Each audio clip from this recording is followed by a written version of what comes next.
Begitu cowok ini sadar, dia sama sekali gak tahu lagi ada di mana. Tapi gak lama kemudian, dia baru sadar kalau dia lagi berdiri di tengah arena budak. Lawannya adalah raksasa gila bernama Butcher, dan penonton di sana benar-benar heboh mendukung gladiator haus darah itu. Gak pakai lama, Butcher langsung mendekat sambil mengangkat palu raksasanya dan menghantam sekuat tenaga. Seisi arena langsung bersorak gembira. Yakin banget kalau riwayat karakter utama kita ini sudah tamat.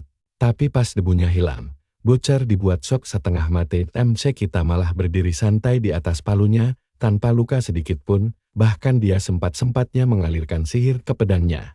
Sebelum musuhnya sempat merespons, dia melompat secepat kilat, tebasan maut. Jasad Butcher yang sudah tak bernyawa pun langsung ambruk di belakangnya. Sekarang seisi arena malah meneriakkan namanya, kecuali para bangsawan kaya yang mendadak bangkrut karena salah taruhan. Nah, kalian pasti penasaran kan, siapa sih sebenarnya cowok ini, dan kok bisa pendekar sahabat dia berakhir jadi budak petarung? Jadi ceritanya, setelah para iblis kejam menyudutkan manusia di benteng terakhir kota Aya, mereka membantai semuanya tanpa sisa. Colin Hall menjadi satu-satunya manusia yang bertahan hidup, tapi dia sendiri sudah benar-benar kehabisan tenaga. Setelah semua pertempuran brutal itu, dia sudah berjuang melawan para iblis ini sebagai pendekar pedang terkuat yang pernah ada. Tapi kehebatan itu pun tetap saja gak cukup untuk membalikkan keadaan. Iblis di hadapannya tertawa, mengejeknya habis-habisan karena masih nekat melawan padahal dia sudah menjadi satu-satunya orang yang tersisa. Di sisi lain, si iblis tetap menghargai usahanya dengan cara yang aneh, lalu memberi Colin kebebasan untuk memilih cara kematiannya sendiri, sambil melihat perjuangannya hancur berantakan. Pikiran manusia yang kelelahan ini melayang kembali ke masa lalu, tepat saat mimpi buruk ini dimulai. Semua berawal setahun lalu, ketika para iblis tiba-tiba menginvasi dunia ini tanpa peringatan sama sekali. Karena manusia terlalu lemah, gerombolan monster itu dengan mudahnya merebut kota demi kota, hingga akhirnya berhasil menembus jantung ibu kota kerajaan. Para prajurit sudah mengerahkan segala upaya untuk bertahan, tapi rakyat jelata tanpa kekuatan sihir ini jelas bukan tandingan bagi monster-monster yang bisa merapal sihir sesuka hati. Sihir memang ada di dunia ini, tapi masalah utamanya adalah kekuatan tersebut hanya boleh dipelajari oleh kaum bangsawan saja. Para bangsawan ini selalu merasa kalau mereka adalah pahlawan penyelamat umat manusia, padahal sihir mereka yang lemah dan kurang terlatih itu bahkan bisa menandingi iblis kelas rendah. Colin teringat dengan buku sihir terlarang yang pernah dia dapatkan, sebuah buku yang bisa membuat siapa saja menguasai sihir tanpa peduli status sosialnya. Tapi dia sangat menyesal karena baru menemukannya terlambat, padahal takdir pasti akan berbeda jika dia memilikinya lebih cepat. Kembali ke masa sekarang, si iblis kembali bertanya apakah Colin sudah menentukan cara matinya, lalu dengan santai menawarkan pilihan kejam, mulai dari memotong kaki hingga membakar hidup-hidup. Namun, Colin menolak untuk menyerah begitu saja dalam situasi tanpa harapan ini, dan langsung menyuruh si iblis untuk diam. Dia pun menerjang maju demi serangan terakhir. Tapi monster itu menangkisnya dengan sangat mudah seolah itu bukan apa-apa. Colin langsung memantapkan posisinya lagi, lalu mengarahkan pedangnya ke dada si iblis, mengincar jantungnya dengan sangat presisi. Tapi si iblis berhasil menghindar tepat waktu dan mengejeknya, bilang kalau ilmu pedang biasa gak akan mempan melawannya. Namun saat dia ingin lanjut tamar, si iblis baru sadar kalau Colin entam bagaimana sudah berhasil melukai tubuhnya. Colin pun mengakui, ilmu pedang biasa memang gak akan berguna dalam duel hidup dan mati ini. Ternyata senjatanya bukanlah pedang biasa, melainkan pedang terlarang yang mengisap sisa umur penggunanya sebagai bayaran atas kekuatannya. Setelah membeberkan rahasia itu, Colin langsung melesat maju untuk kembali beradu nyawa dengan si monster. Hebatnya, dia bisa mengimbangi kecepatan si monster, saling bertukar serangan dengan seimbang tanpa menunjukkan rasa takut sedikit pun. Duel sengit terus berlanjut, sampai akhirnya Colin melihat celah yang dia cari, lalu dengan satu gerakan cepat, dia berhasil menebas tangan si iblis. Kejadian itu langsung memicu amarah si monster yang kemudian nekat mencengkeram pedang terlarang itu dengan tangan kosong. Si iblis berkata kalau hasilnya mungkin akan berbeda jika Colin memakai jurus itu sejak awal sebagai serangan kejutan. Dia lalu mengejek nasib buruk Colin karena telah menyia-nyiakan kesempatan emasnya, sambil meremukkan bilah pedang itu sampai hancur. Tanpa memberi jeda, Si iblis langsung meluncurkan sihir HP yang menghempaskan Colin jauh ke belakang. Colin terhempas ke tanah sambil meringis kesakitan, menyadari kalau upayanya masih belum cukup untuk menumbangkan musuh. Dengan cepat, si iblis mendekat lalu mencengkeram kerah bajunya dan mengangkat tubuh Colin dengan sangat mudah. Iblis itu mengejek habis-habisan sang pecundang cuma bisa menebas satu tangannya, tapi kehilangan segalanya. Di ambang maut, Colin meminta maaf pada rekan-rekannya. Tepat saat iblis itu menyerang lagi, hingga tubuhnya bersimbah darah.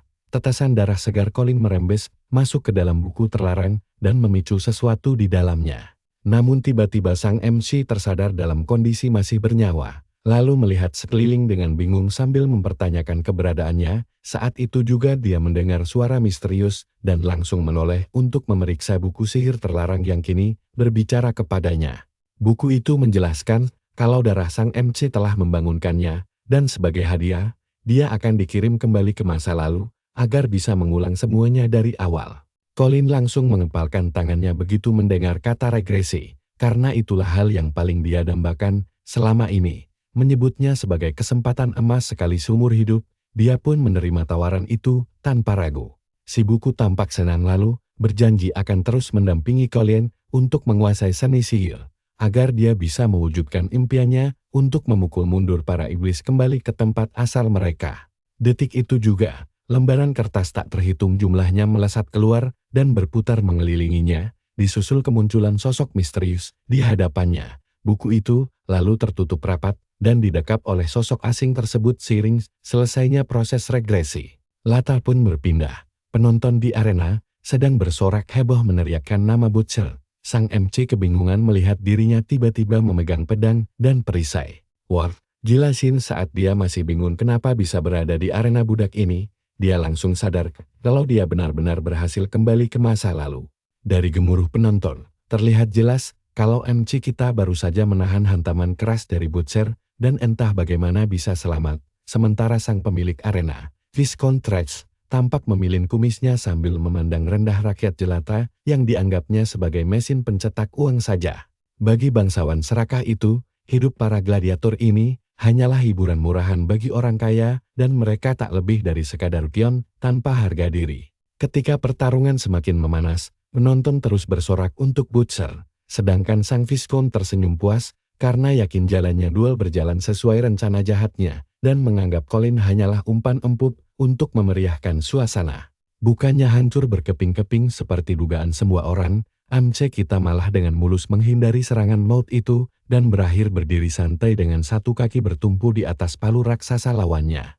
Di lini masa aslinya, Colin memang dipaksa bertarung mati-matian sebagai budak gladiator tanpa jalan keluar. Tapi sekarang situasinya berbeda, karena anak ini tiba-tiba menyadari kalau dirinya sudah bisa mengalirkan sihir. Dia pun mulai curiga kalau buku sihir itu telah menyatu dengan tubuhnya. Berbekal keyakinan baru ini, dia mulai melawan balik dan mengambil langkah pertamanya untuk merubah takdir masa depan. Gerakan taktis dan sederhana, Colin langsung menerjang maju dan menebas kepala Butcher hingga terpisah dari tubuh raksasanya dalam satu serangan telak.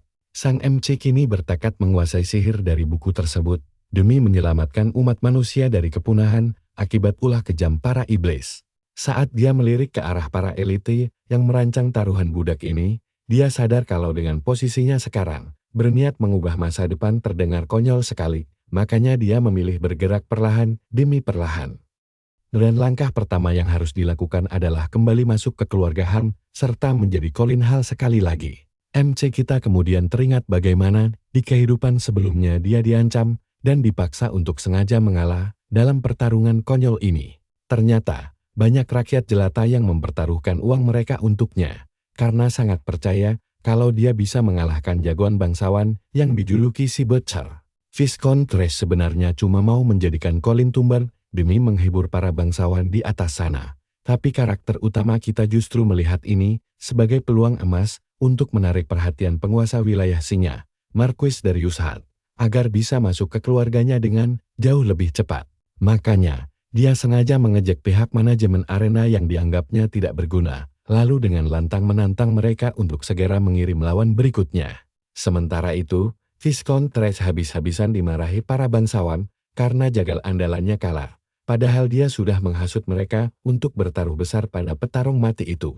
Sang Viscount setengah mati, menjaga wibawanya sambil memutarbalikkan fakta seolah semua masih berjalan sesuai rencana, berharap bisa meredam amarah para penonton kaya itu.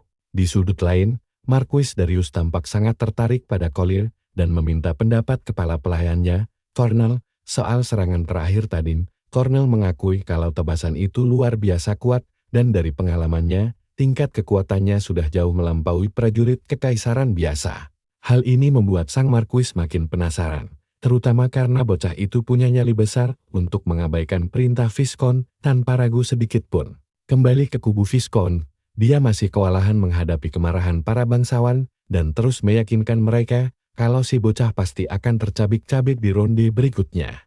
Sial bagi dia, alasan murahan itu langsung hancur lebur saat Colin menumbangkan lawan berikutnya, bahkan sebelum pria malang itu sempat melangkah masuk ke arena. Para bangsawan langsung mengamuk karena merasa ditipu. Nah, disinilah si Viscount panik setengah mati dan langsung memerintahkan semua gladiator dilepas sekaligus untuk mengeroyok Colin bagai binatang buas. Cornell dan Marquis Darius menonton dengan penuh minat, ingin melihat bagaimana Colin menghadapi situasi ini. Saat lebih dari 6 gladiator menyerbunya, Colin mendadak teringat impian lama sang Marquis tentang dunia 4 semua orang bebas memakai sihir. Di kehidupan lalu, dia gagal mewujudkan mimpi besar itu, tapi kali ini, dia bersumpah pada dirinya sendiri untuk menjadikannya kenyataan, apapun taruhannya. Colin tahu betul, kalau cuma mengalahkan beberapa gladiator tidak akan cukup untuk membawanya masuk ke keluarga Marquis. Jadi, dia berteriak lantang menantang mereka semua untuk maju bersamaan.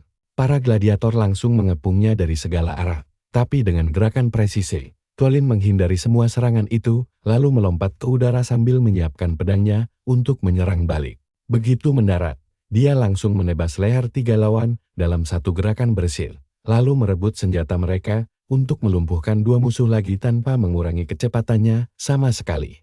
Target terakhir dikunci. Dia pun melemparkan pedangnya dengan sangat mulus ke arah gladiator terakhir yang masih berdiri itu.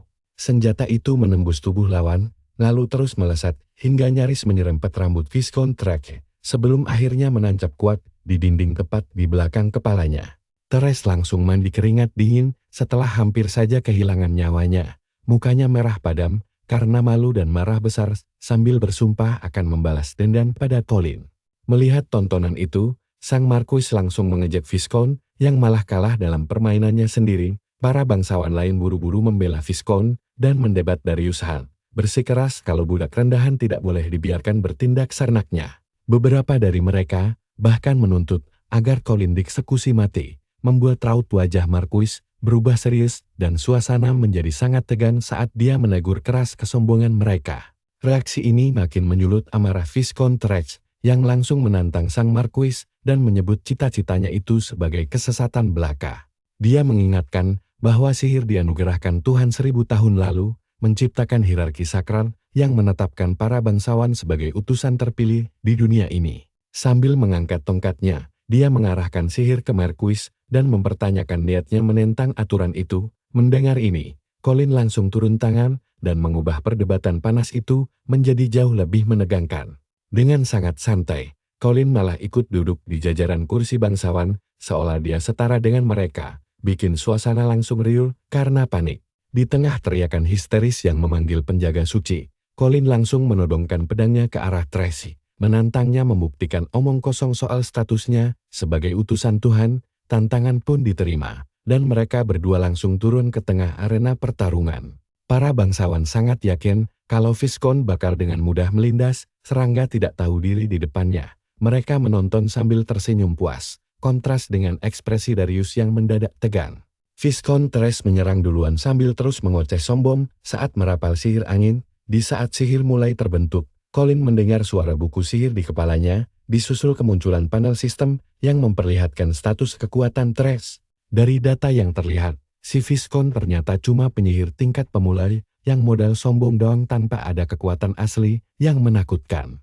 Trek pun melepas teknik andalannya, tebasan angin, sihir maut yang dirancang memotong apapun. Para bangsawan tertawa geli sambil bertaruh akan jadi berapa potongan tubuh Colin nanti. Ada yang menebak 7 bagian, ada juga yang 8. Sang Viscount dengan angkuh menyuruh Marquis menonton baik-baik perbedaan kelas antara bangsawan dan seorang budak rendahan. Menariknya, Colin tetap tenang, karena tubuhnya punya kekebalan sihir yang luar biasa. Kasihan sekali si Viscount, karena tebasan angin kuatnya itu cuma berhasil merobek baju luar milik Colin saja. Gila sih, dia malah jalan santai menembus badai itu dan mendekati Trace, bikin semua penonton melongo gak percaya melihat keajaiban di depan mata mereka.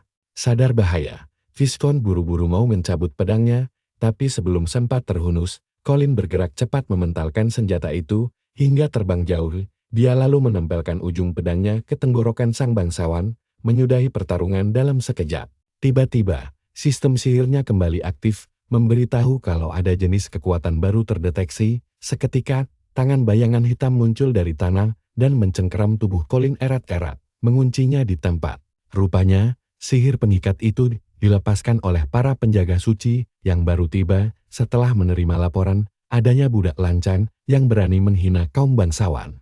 Aura mereka terasa sangat menekan saat menyatakan kedatangan mereka untuk menahan tersangka. Colin langsung sadar dia dalam masalah besar, karena para pengawal ini berasal dari organisasi menara sihir yang terkenal kejam menjaga dominasi kaum bangsawan atas kaum lemah. Karakter utama kita paham kalau para penjaga ini adalah elit bangsawan asli dengan kekuatan yang jauh melampaui ksatria kerajaan biasa. Dia menganalisis sihir pengikat itu dan sadar bisa menghancurkannya dengan mudah, tapi memilih diam agar tidak memicu kecurigaan. Dia pun pura-pura tidak berdaya dan terperangkap. Di saat kritis ini, dia nekat berjudi dengan berteriak, lantang mengaku sebagai putra dari Marquis Darius Hart, lalu menyuruh mereka segera melepas sihir pengikat itu. Pengakuan sepihak itu bikin para penjaga suci dan Viscount kebingungan setengah mati. Orang-orang di sekitar pun mulai berbisik, heran sejak kapan sang Marquis punya putra lain. Colin mengabaikan itu semua dan fokus pada rencananya. Dia tahu penjaga suci pantang menyentuh keturunan bangsawan asli, dan dia mempertaruhkan segalanya pada aturan mutlak itu. Trace jelas tidak terima ada sampah yang berani mengotori nama bangsawan dengan cara murahan demi selamat. Sebagai hukuman, dia berniat mengeksekusi Colin sendiri di tempat menggunakan pedangnya. Tiba-tiba, sebuah suara berat yang menggelegar mengguncang seisi arena itu adalah suara Lord Darius, yang kehadirannya langsung membekukan semua orang. Sang Viscount buru-buru menjelaskan kalau dia cuma berniat menghukum budak pendosa ini. Tanpa diduga, Marquis malah melayangkan tamparan keras tepat ke wajah Colin. Dia berteriak jijik karena budak rendahan ini berani menodai nama baik keluarganya yang terhormat. Penjaga suci pun dibuat melongo melihat aksi tak terduga itu. Padahal tadinya mengira sang Marquis datang menyelamatkannya, sementara Trace cuma bisa berdiri linglung layaknya orang bodoh. Sang Marquis lalu mencengkeram leher bocah kita dengan sangat kuat, mengancam akan mengirimnya kerja paksa di asosiasi pedagang biar kapot. Colin cuma diam pasrah saat sarung tangan tebal itu semakin mencekik napasnya. Marquis Darius mendadak murka, berani sekali Colin mengacungkan pedang ke bangsawan itu. Padahal, pemuda itu tetap tenang tanpa rasa takut. Semua berjalan mulus sesuai rencana cerdiknya. Sang Marquis langsung meminta maaf kepada Viscount Trace atas sikap buruk putranya. Otak Trace langsung lemot memikirkan sejak kapan mereka jadi bapak anak. Sementara Colin dengan wajah tanpa dosa menyahut kalau dia hanya membela kehormatan ayahnya. Bapak Darius langsung menyuruh putranya Dian hebatnya. Dia berjanji kepada para pengawal suci akan mendidik bocah ini sendiri. Lalu menyuruh mereka pergi karena urusan sudah beres. Tapi sang Viscount tidak mau menyerah. Dia enggan membiarkan lelucon konyol ini merampas budak nomor satu miliknya begitu saja. Sangat mengerikan. Dengan mata merah penuh hasrat membunuh, dia berteriak akan menghabisi Colin. Sekarang juga, dia bahkan nekat menodongkan pedangnya langsung ke hadapan sang penguasa wilayah demi membuktikan keseriusannya. Colin diam-diam ketawa melihat si bodoh ini melakukan blunder besar. Trace baru saja mengacungkan senjata kepada penguasa wilayah Lyon. Itu sama saja menantang keputusan penguasa dan pengawal suci. Colin menyindir si tua bangka itu bahwa dia baru saja melakukan pengkhianatan besar di depan umum. Sindiran telak ini langsung membuat Trace bungkam tanpa kata. Dipermalukan di depan kerumunan, bangsawan tua itu gemetaran ketakutan. Dia membantah tuduhan tersebut. Namun Kapten Pengawal Suci sudah menentukan keputusannya. Nah, lihat ini, taktik cerdik Colin berhasil membuat Kapten menyimpulkan semuanya hanya salah paham. Dia langsung menyuruh borgol dilepas dan meminta maaf atas kekacauan tersebut. Setelah itu, dia berbalik ke arah Thresh dan menegaskan akan mengirim laporan lengkap tentang semua kekacauan ini ke Menara Sihir. Thresh langsung berlutut ketakutan membayangkan nasib buruknya yang kini harus ditentukan oleh Dewan. Akhirnya, dia bisa bernapas lega, sungguh melegakan.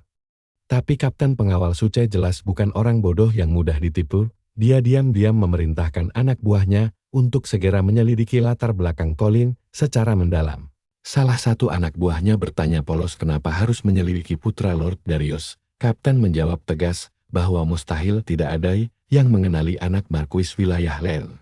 Jelas sekali dia kesal dengan kebohongan ini, dan dia bertekad membuktikan kalau pemuda itu sama sekali bukan anak sang Marquis. Di sisi lain, para prajurit merasa aneh melihat Colin yang tetap tenang tanpa rasa takut walau dalam kondisi terikat. Mereka curiga dia punya hubungan khusus dengan sang Marquis yang datang secepat kilat melindunginya. Walau belum bisa menjelaskan semuanya, sang kapten memerintahkan pasukannya untuk terus mengawasi target mereka. Adegan kemudian beralih ke sebuah kereta kuda yang sedang melintasi hutan yang sangat lebat.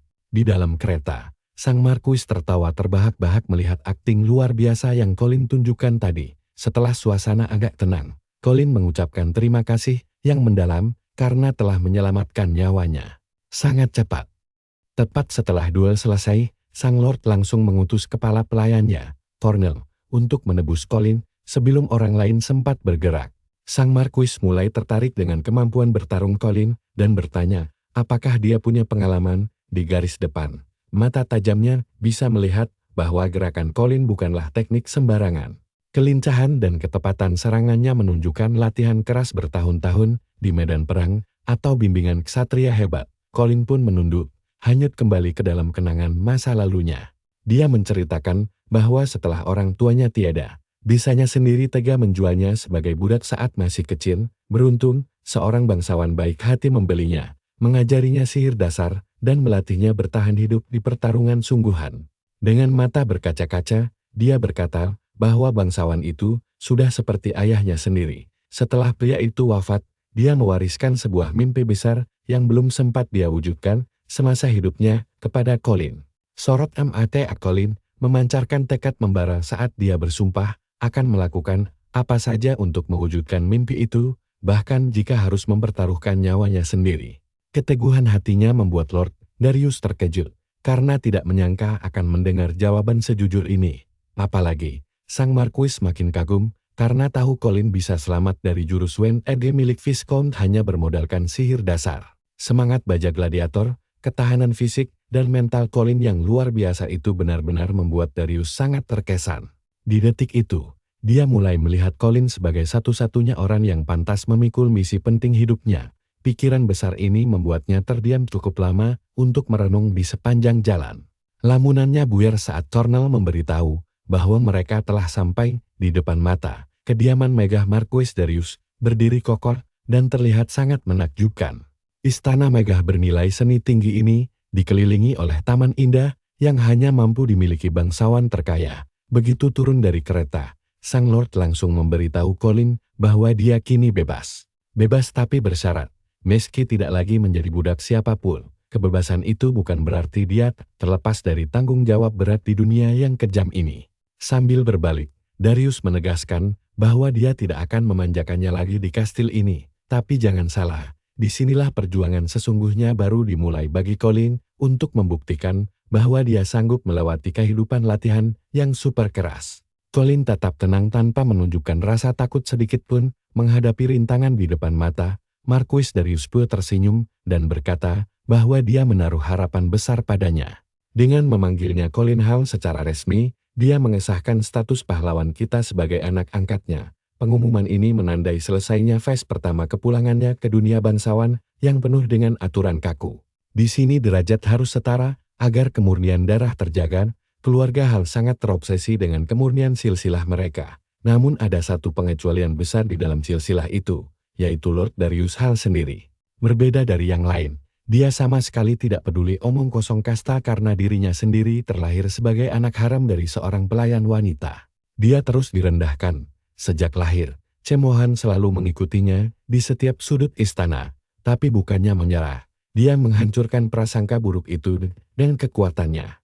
Berbekal pencapaian hebatnya, dia berhasil naik tahta menjadi Marquis wilayah Lane. Sambil berjalan menyusuri lorong kastil bersama Colin, dia menegaskan bahwa asal-usul seseorang tidaklah penting, melainkan kekuatan dan keahlian yang menentukan segalanya. Dia mengatakan pada Colin bahwa dia bisa memberinya ketenaran, kekayaan, kekuasaan, atau apa saja yang diinginkannya. Namun, jelas tidak ada makan siang gratis di dunia ini. Jika Colin menginginkan semua kemewahan itu, dia wajib menunjukkan kemampuan terbaiknya untuk membuktikan kelayakannya. Dengan senyum bangga, Darius menyarankan agar Colin berusaha mati-matian dalam setiap tindakannya, dan Colin langsung menyambutnya tanpa keraguan sedikit pun. Dia dengan berani bertanya, apakah dia juga bisa mendapatkan gelar bangsawan miliknya. Pertanyaan nekat ini langsung membuat sang Lord dan asistennya terdiam heran karena tidak menduga ambisi setinggi itu. Sejurus kemudian, sang Marquis malah tertawa terbahak-bahak melihat kelakuan anak angkatnya. Bukannya marah, dia justru menyukai keberanian Colin dan menantang pemuda itu untuk merebut gelar kepemimpinan langsung dari tangannya jika memang berani. Jawaban itu sangat cocok dengan penilaian Colin tentang sosok sang penyelamatnya. Darius hanya menghargai pembuktian nyata dibanding silsilah keluarga, sebuah pemikiran progresif yang membuatnya berbeda dari terah keluarga hal lainnya. Bangsawan manja tak berguna, para pewaris yang cuma mengandalkan nama besar keluarga tentu sangat membenci Darius, karena dia terus menghalangi jalan mereka menuju kekuasaan. Makanya musuh terbesarnya bukanlah orang luar, melainkan anggota keluarganya sendiri. Tepat saat itu juga, putra sulungnya Fred Hall bersama istri keduanya Katrina Williams muncul membawa senyum manis menyambut kepulangannya. Sang Lord menyindir bahwa dia sama sekali tidak pernah berkabar tentang kepulangannya, sambil bergumam kalau mustahil menyembunyikan rahasia dari mata-mata di rumahnya sendiri. Sang istri dengan nada bercanda membalas, kalau berita perjalanannya memang cepat menyebar kemana-mana. Dia menambahkan bahwa ada gosip tentang perselisihan kecil suaminya dengan Trash demi seorang budak. Lord Darius hanya menatapnya dengan tatapan dingin penuh kebencian. Sebagai balasan, wanita itu tersenyum licik, berlagak seperti nyonya polos tanpa dosa. Darius pun diam-diam mengawasi para pelayan di sekelilingnya. Mata-mata berwujud manusia yang selalu melaporkan setiap gerak-geriknya. Colin ikut menatap tajam wanita yang merupakan musuh dalam selimut terbesar bagi Darius ini. Di kehidupan masa lalunya, wanita inilah biang kerok di balik kegagalan misi pentingnya. Setelah suaminya disingkirkan, Colin pun ikut menjadi korban kelicikannya. Sebagai pewaris tunggal harta dan gelar orang tuanya, dia memiliki pengaruh sekuat istri pertama. Padahal aslinya dia hanyalah istri kedua sang penguasa. Tujuan utamanya sangat sederhana, yaitu menjadikan putranya, Fred Hall, sebagai penerus tahta keluarga. Di kehidupan sebelumnya, Colin benar-benar cuma dijadikan boneka mainannya. Tapi kali ini dia ogah membiarkan sejarah buruk terulang kembali. Perhatikan baik-baik bagaimana dia melangkah maju dengan percaya diri, menyapa Katrina Han dan Fred dengan nada penuh hormat.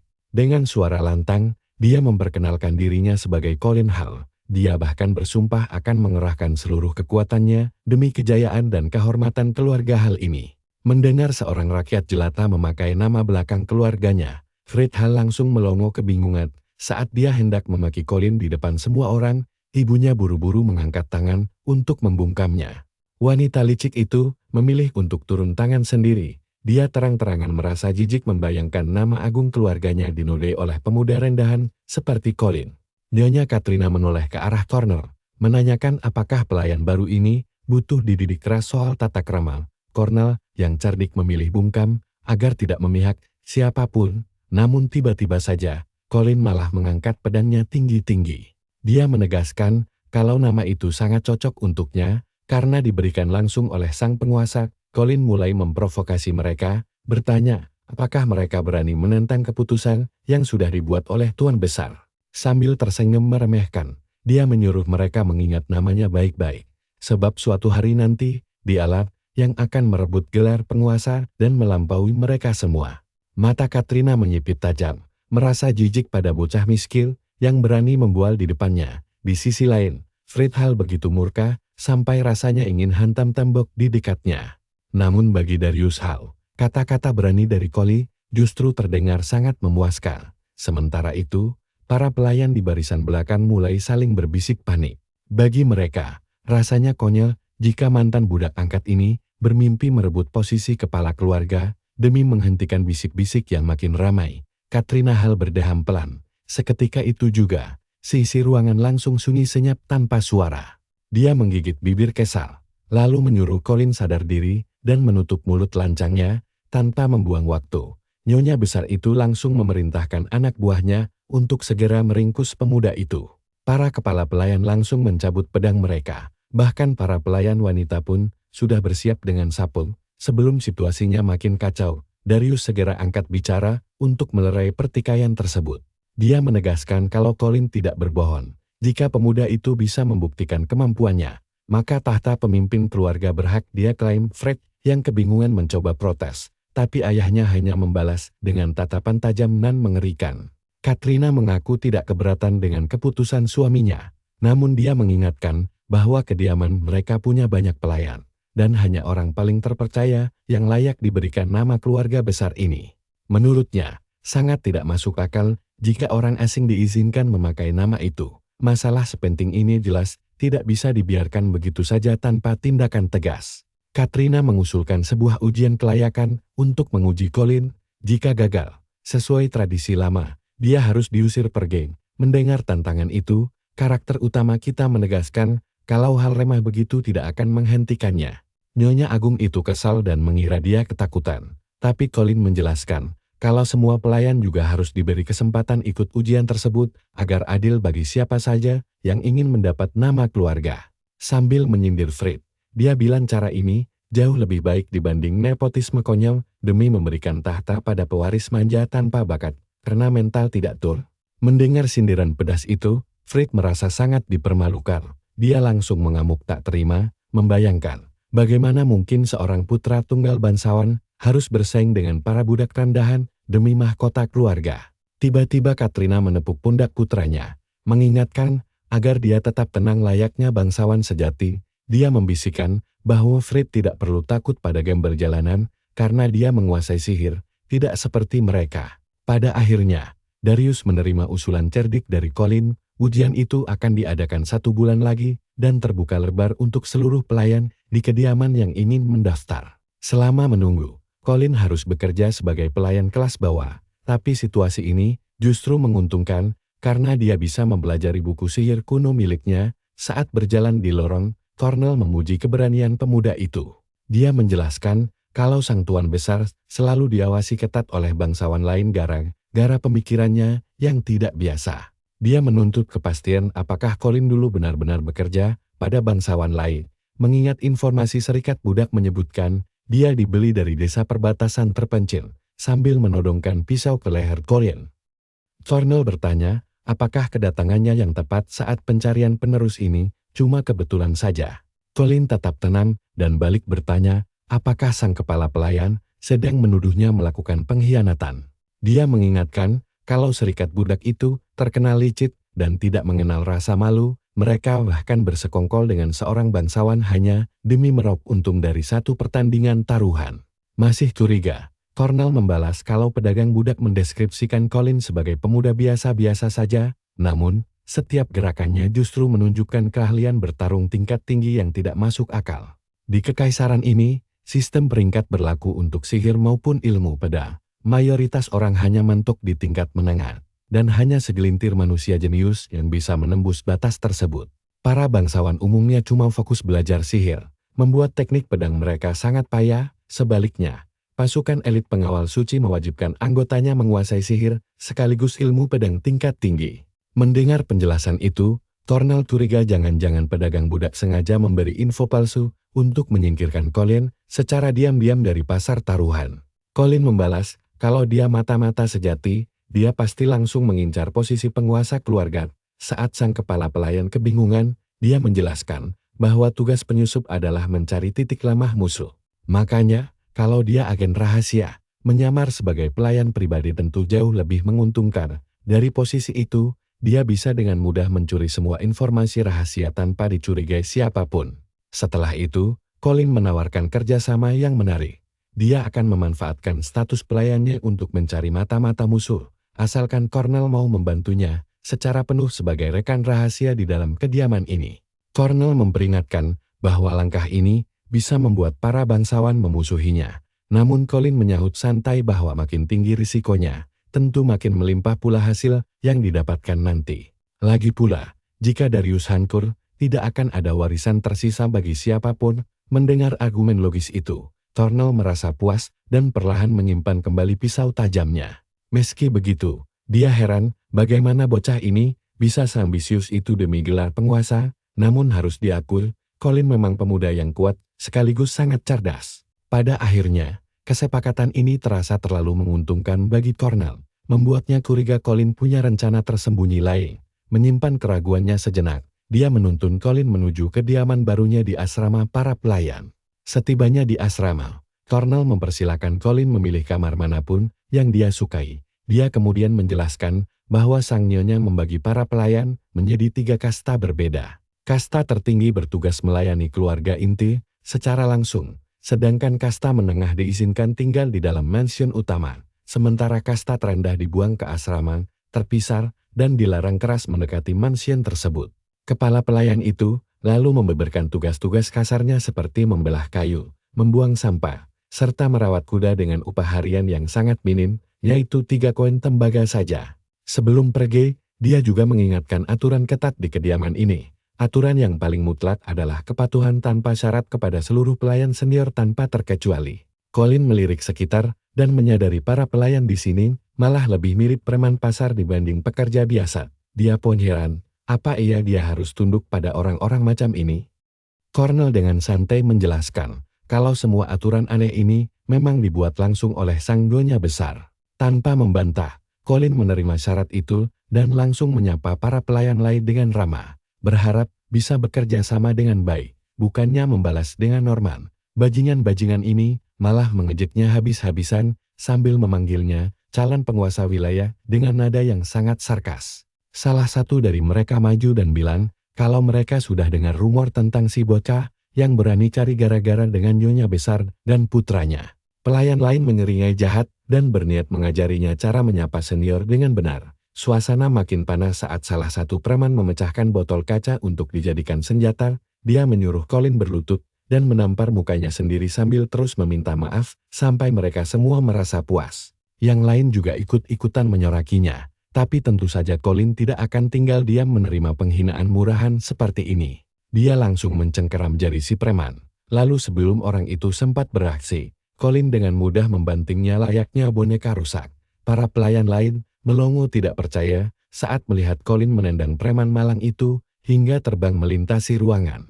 Belum sempat mereka mencerna apa yang terjadi, Colin dengan sangat tenang berkata tidak akan menahan diri lalu mulai menampar wajah preman itu berkali-kali sembari mengulangi salam sapanya tadi. Pelayan-pelayan lain langsung naik darah dan menyerang dengan niat membunuh, tapi reaksi Colin sangatlah cepat. Dia mengayunkan pedangnya dan menghantam wajah mereka menggunakan gagang pedang, menghentikan serangan itu seketika. Seseorang mundur ketakutan setelah sadar temannya baru saja kehilangan gigi, tapi sebelum dia sempat bersiap, Colin sudah kembali bergerak maju. Dia melompat ke depan dan mendaratkan tendangan terbang telak yang membuat preman lain terpental jauh tanpa perlawanan. Saat korban kedua ini perlahan sadar, dia mendapati Colin sudah berdiri tegak di depannya dengan pedang yang terhunus. Colin dengan dingin bertanya apakah dia sudah merasa puas demi menyelamatkan nyawanya. Si preman buru-buru mengangguk. Tapi begitu Colin berbalik membelakanginya, dia mencoba menyerang lagi menggunakan pecahan botol sambil berteriak menyuruh Colin mati. Nah, perhatikan baik-baik adegan ini langsung berubah drastis dalam sekejap. Colin hanya diam memegang pedangnya, sementara si preman malang tadi berlutut bersimbah darah karena kehilangan kedua tangannya. Di tengah kepanikan orang itu, Colin perlahan menyerungkan pedangnya, lalu berbalik dan bertanya lagi, apa sekarang dia sudah puas? Malam pun tiba. Colin memperkirakan kalau sekarang dia sudah mendapatkan sedikit kepercayaan dari Cornel, meski masa depan masih sangat sulit ditebak. Berbekal pemikiran itu, dia membuka buku sihir tua dan mulai belajar demi memperkuat dirinya sendiri. Colin ingat dari kehidupan masa lalunya, kalau Kontes Katrina telah mengganti semua pelayan lama keluarga Hal setelah menikah dengan Darius, lalu menempatkan kaki tangannya di seluruh sudut kediaman. Akibatnya, hubungan sang Kontes dengan Darius terus memburuk seiring berjalannya waktu. Padahal dari awal pun, mereka berdua memang sudah tidak pernah cocok. Demi melindungi diri sekaligus mengawasi situasi, Darius menunjuk teman setianya, Cornel, sebagai kepala pelayan. Cornel adalah satu-satunya orang dengan otoritas tinggi yang bisa mengusir sang Countess jika diperlukan, bahkan ikut menentukan siapa pewaris berikutnya. Tapi Colin teringat bahwa di kehidupan sebelumnya, Cornel justru dibunuh dengan sangat kejam setelah kejadian tragis itu.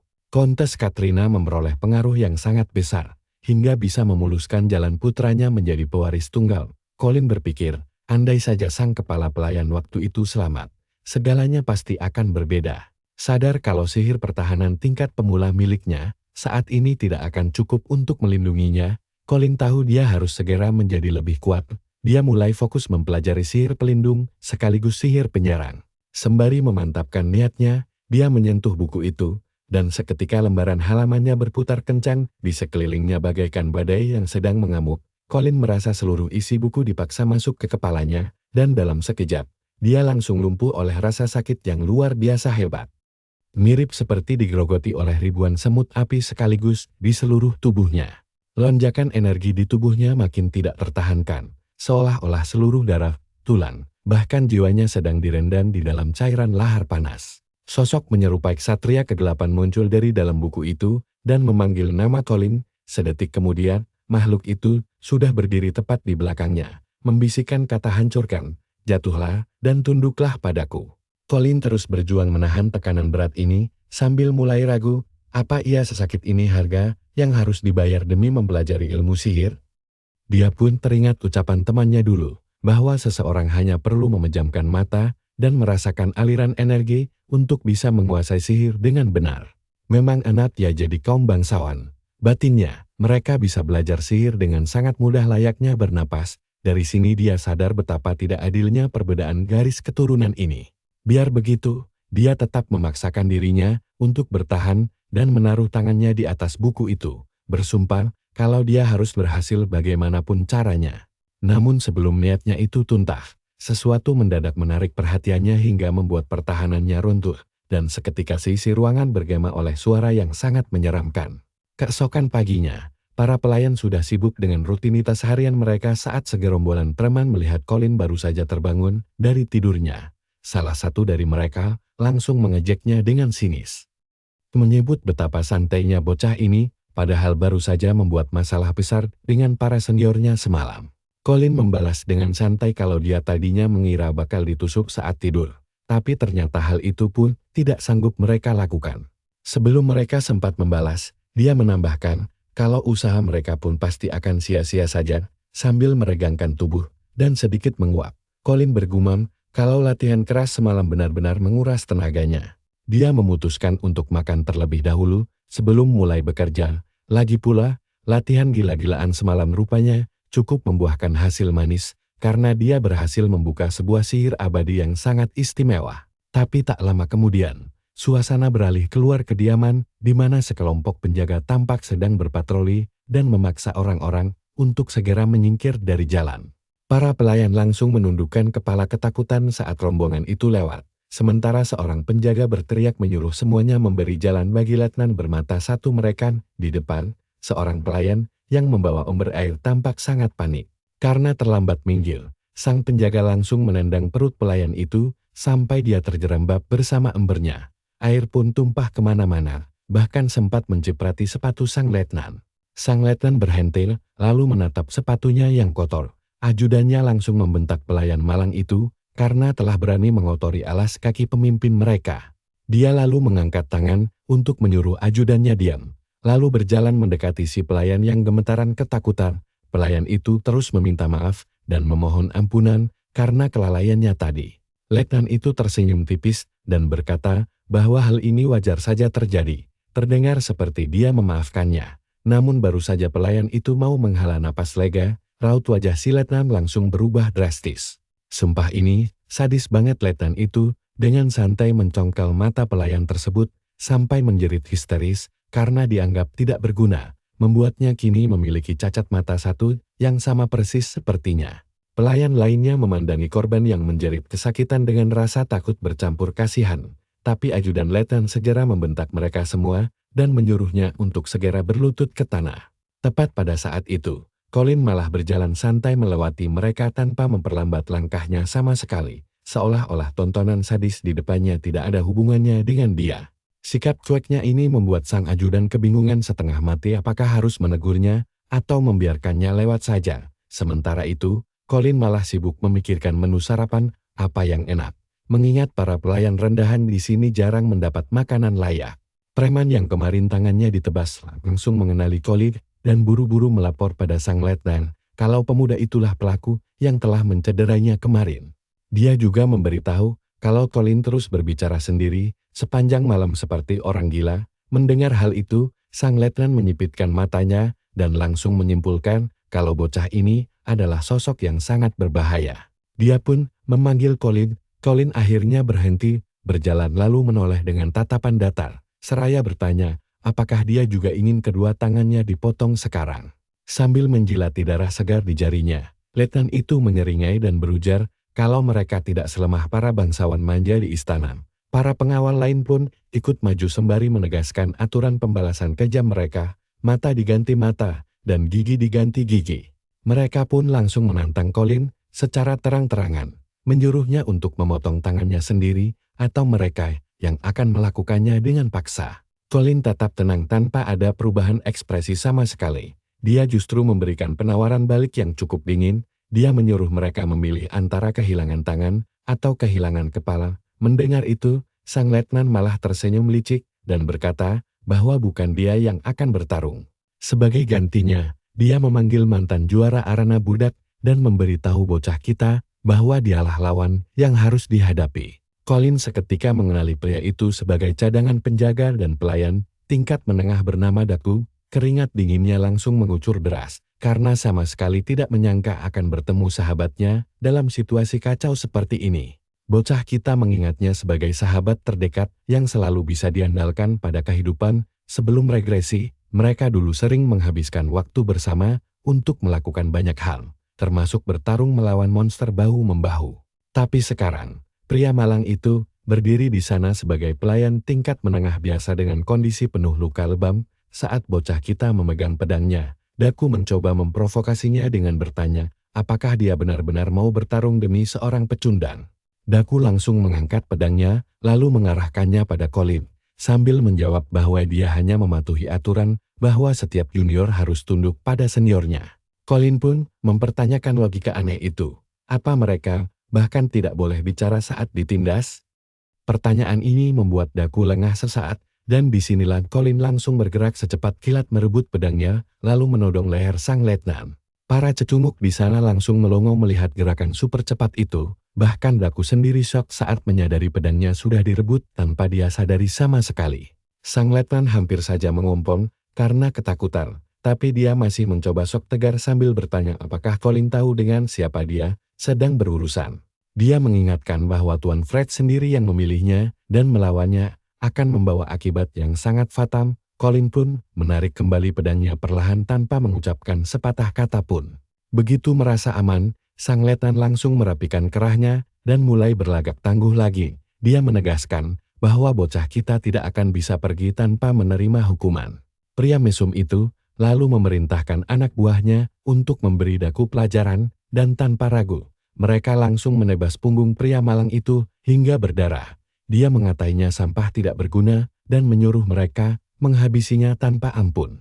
Para kerucu itu terus mengejeknya, bahkan menusuk tangannya dengan pisau tajam sambil berteriak bahwa ini adalah hukuman setimpal karena dia sudah membuang satu-satunya kesempatan berharga untuk membuktikan dirinya. Melihat kekejaman itu, amarah Colin langsung meledak dan dalam sekejap dia menebas leher kedua kroco tersebut hingga tewas di tempat. Saat Colin membelakanginya, pemimpin pelayan yang buruk rupa itu melihat celah kecil dan langsung bersiap untuk menghabisi nyawa sang bocah dalam satu tebasan. Tapi gerakannya sangat canggung dan lambat, hingga sebelum dia sempat mengayunkan senjata. Pedangnya sudah terpotong rapi menjadi dua bagian. Colin memperingatkan bahwa lain kali bukan senjatanya yang akan terbelah, melainkan tubuhnya sendiri. Namun tepat saat dia mengangkat pedangnya untuk menyerang lagi, serangannya tiba-tiba ditahan oleh Daku.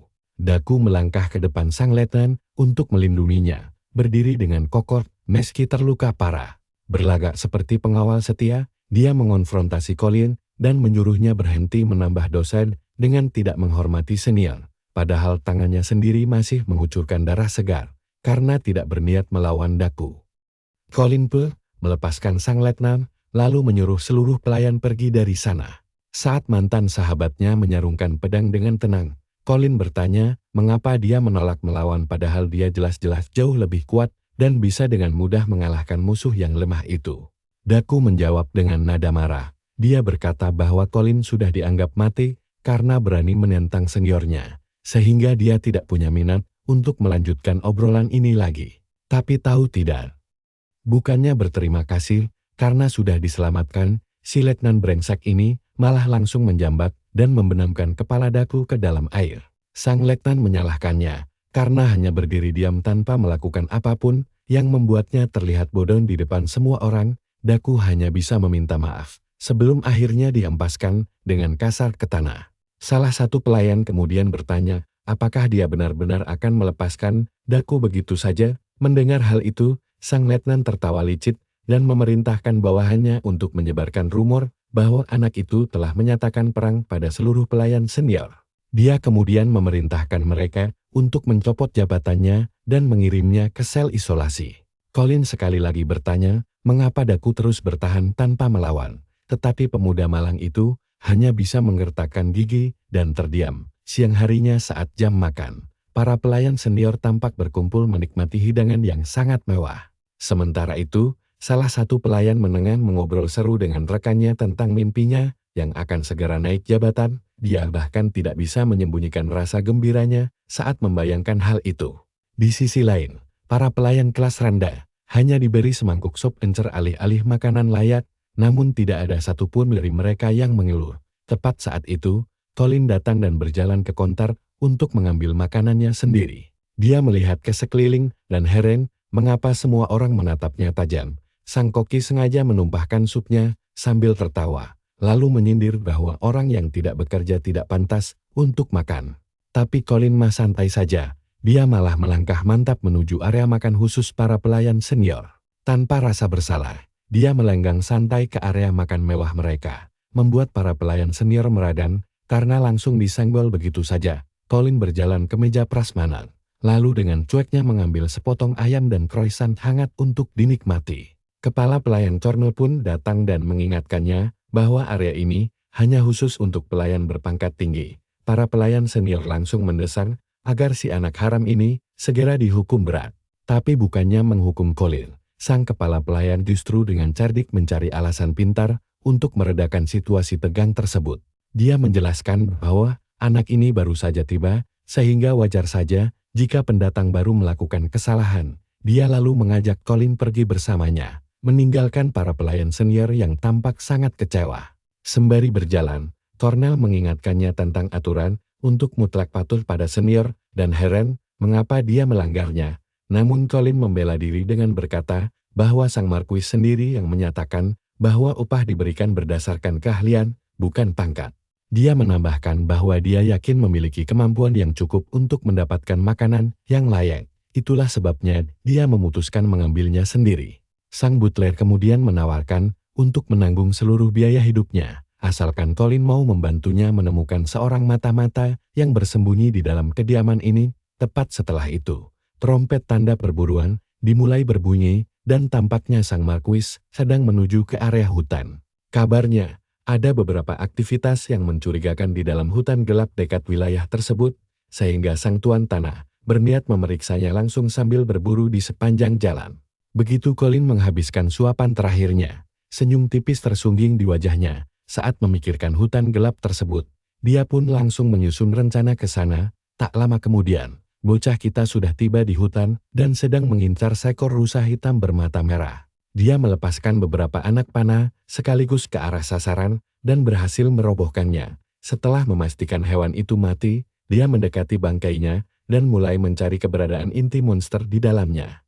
Sambil memegang inti berwarna keunguan itu di tangannya, dia teringat bahwa benda seperti ini sering dianggap sebagai barang mewah yang biasanya diolah menjadi kalung atau hiasan lainnya. Namun berdasarkan ilmu dari buku sihir terlarang, dia tahu bahwa benda ini bisa digunakan untuk membuat ramuan pemulih mana sekaligus memperkuat fisiknya. Setahunya, khasiat dari inti monster ini berbeda-beda tergantung pada peringkat dan jenis monsternya. Karena rusa yang barusan dia kalahkan adalah makhluk tingkat rendah, maka inti yang dia dapatkan juga berkualitas paling bawah. Cerita kemudian kembali ke momen sebelumnya saat Colin sedang berjalan bersama Cornell, di mana bocah kita sempat meminta izin untuk bisa memasuki area perburuan tersebut. Biasanya, hanya keluarga kerajaan yang boleh masuk ke sana, tetapi karena situasi sedang tidak aman, hanya penjaga suci atau beberapa petugas resmi yang diizinkan masuk. Colin bersikeras ingin pergi dan menyarankan agar dia ikut bersama para penjaga suci. Yang anehnya usulan itu malah disetujui. Pas Colin lagi asik panen koreng monster, si Daku tiba-tiba datang sambil marah-marah karena anak ini bertindak sendirian tanpa izin.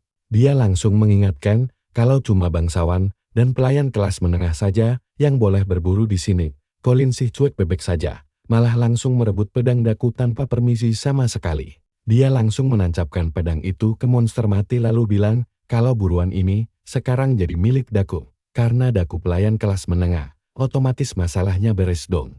Daku langsung naik pitam mendengar logika yang sangat konyol ini.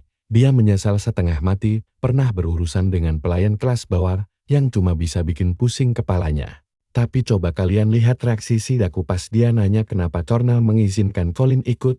Pahlawan kita malah dengan santai mengeluarkan belati kepala pelayan itu sebagai buktinya. Colin menjelaskan kalau mereka berdua ditugaskan membantu penyelidikan ini, ditambah lagi, mereka juga wajib membawa pulang pasokan makanan yang benar-benar layak dimakan.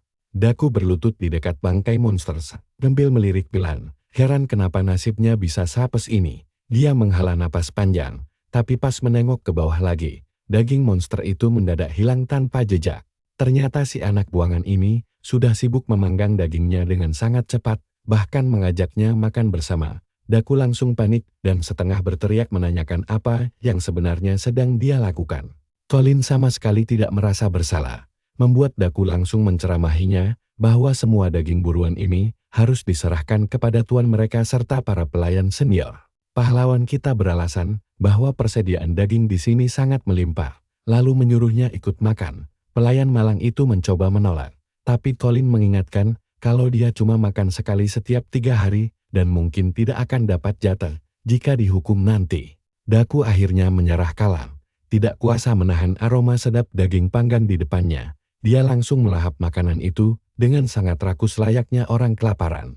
Sambil asik mengunyah, Colin bertanya kenapa dia begitu terobsesi mematuhi perintah para senior dengan buta, padahal kekuatannya jelas-jelas jauh melampaui mereka semua. Pelayan itu menjawab bahwa kekuatan sama sekali tidak ada hubungannya dengan aturan ini. Dia lalu menegaskan keyakinan bahwa kaum bangsawan adalah utusan Tuhan yang dianugerahi kekuatan suci. Dia menambahkan, kalau terus bekerja keras dan patuh, dia bisa saja terlahir kembali sebagai bangsawan suatu hari nanti. Dia menjelaskan betapa keras perjuangannya untuk naik jabatan menjadi pelayan kelas menengah. Semua itu demi membuat adik perempuannya yang tinggal jauh di sana merasa bangga. Dia menyuruh Colin untuk menjauh dan berhenti ikut campur dalam jalan hidupnya. Dia melanjutkan bahwa mereka sudah sangat beruntung bisa menjadi pelayan, jadi patuhi saja tugas tanpa banyak bertanya. Colin lalu bertanya, apakah semua kepatuhan ini hanya demi bisa memakai sedikit sihir? Mendengar tantangan itu, si pelayan menyuruhnya mencoba mempelajari satu mantra sihir saja jika dia memang sanggup. Colin menoleh dan bertanya apa yang akan dia lakukan jika dirinya benar-benar mengajarkan cara memakai sihir. Ucapan itu seketika membuat Daku syok dan langsung bertanya, apakah dia sungguhan bisa sihir? Sebelum karakter utama kita sempat menjawab, mereka dikejutkan oleh teriakan kesakitan yang sangat keras dari area sekitar. Mereka langsung menyadari kalau suara itu milik satria penjaga di dalam hutan gelap. Salah satu dari mereka digigit sangat brutal di bahu oleh monster sihir raksasa. Sang pemimpin langsung menyuruh pasukannya merapatkan barisan menghadapi bahaya ini. Namun perintah lisan saja jelas tidak ada gunanya saat anak buahnya terus dicabik-cabik tanpa ampun dari segala arah. Seekor monster sihir bahkan langsung menerkam sang pemimpin, memaksanya sekuat tenaga menahan taring tajam dengan tamengnya. Sepanjang karirnya, dia tidak pernah menyangka kawanan anjing liar biasa bisa merepotkannya setengah mati seperti ini. Dia langsung mengerahkan tenaga penuh ke pedangnya, menebas rahang monster itu hingga tewas seketika. Tiba-tiba, Anak buahnya berteriak panik memperingatkan kalau ada 3 monster lagi yang berlari kencang dari arah belakang. Sadar posisinya sudah terkepung, sang pemimpin hanya bisa pasrah menunggu ajalnya tiba. Beruntung di saat kritis, 3 anak panah menancap tepat di leher ketiga monster tersebut hingga mereka langsung limbung. Akhirnya penyelamat kita muncul juga untuk meredakan situasi tegang ini. Colin langsung menyadari kalau kawanan serigala ini adalah Azure Flames, monster legendaris dengan rambut dan ekor api berkobar. Daging dan tulang monster ini sangatlah berharga sampai bisa membuat seseorang hidup mewah selama berhari-hari, namun fokus utama pahlawan kita adalah kore bercahaya di dalam tubuh mereka. Dia mulai membidik dengan hati-hati, siap memburu mereka semua malam ini. Colin melompat tinggi ke udara demi memancing monster di bawah.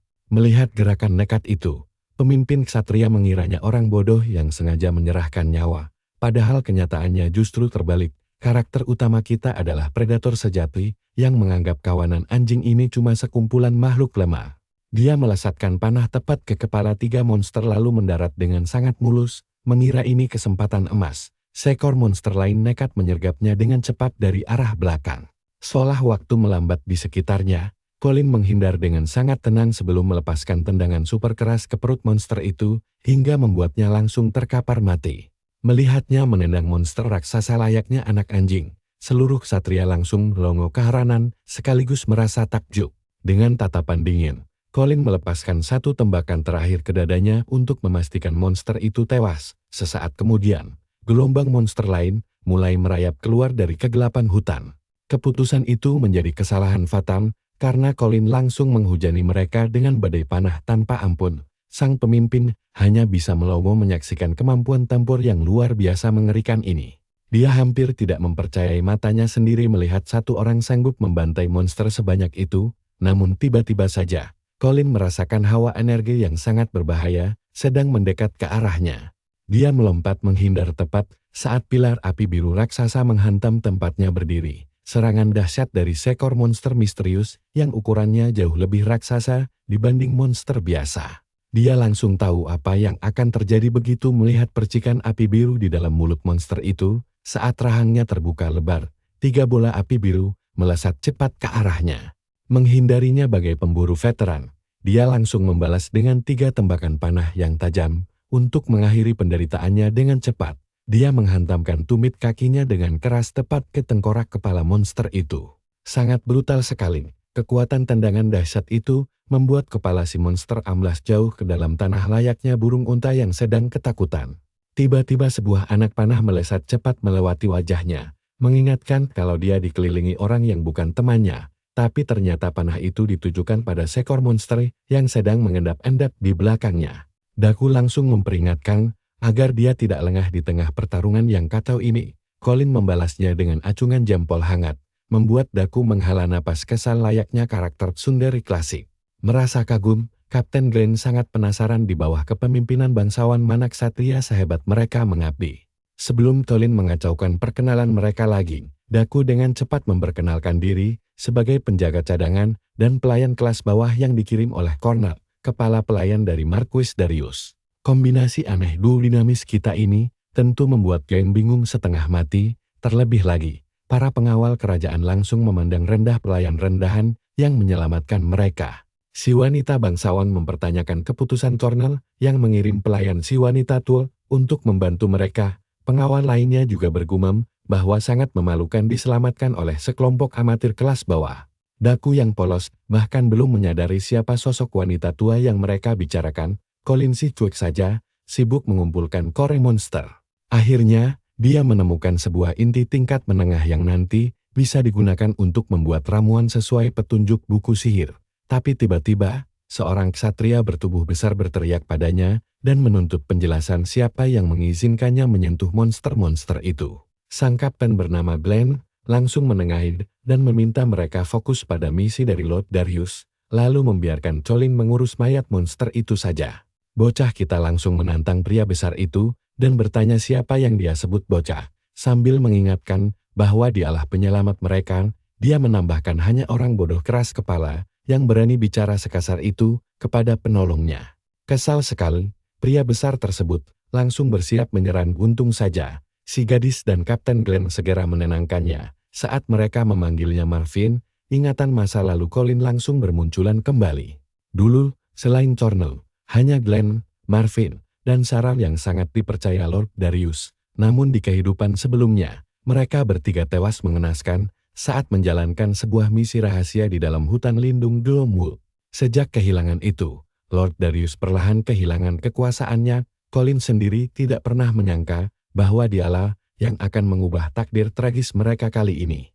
Mengingat hal itu, dia berjanji dalam hati tidak akan membiarkan bahaya menyentuh mereka lagi. Melihat situasi makin tegang, Daku buru-buru meminta maaf atas nama rekannya dan menjelaskan bahwa anak ini masih baru di sini. Dia memohon agar mereka tidak memasukkan kata-kata tajam itu ke dalam hati, tapi Sarah malah menyuruh anjing nenek pot itu diam saja. Sontak Daku langsung bingung setengah mati karena hinaannya aneh banget. Glenn bertanya pada Colin, apakah dia anak baru sombong yang mengaku akan menjadi penguasa berikutnya. Sang kapten mengakui Colin kuat, tapi mengingatkan bahwa kesombongan hanya akan membawa penyesalan besar nanti. Sebelum pergi, Kapten Glenn berterima kasih karena telah diselamatkan dan pamit untuk melanjutkan misi penting mereka. Tiba-tiba terdengar raungan keras mengejutkan, dan disinilah kekacauan dimulai. Kawanan serigala api biru raksasa langsung mengepung mereka. Melihat monster raksasa itu, mereka bertiga membeku ketakutan sementara Sarah berteriak histeris menyebutnya Sang Azure King. Kobaran api biru terangnya benar-benar membuat mereka terpaku tak berkutik.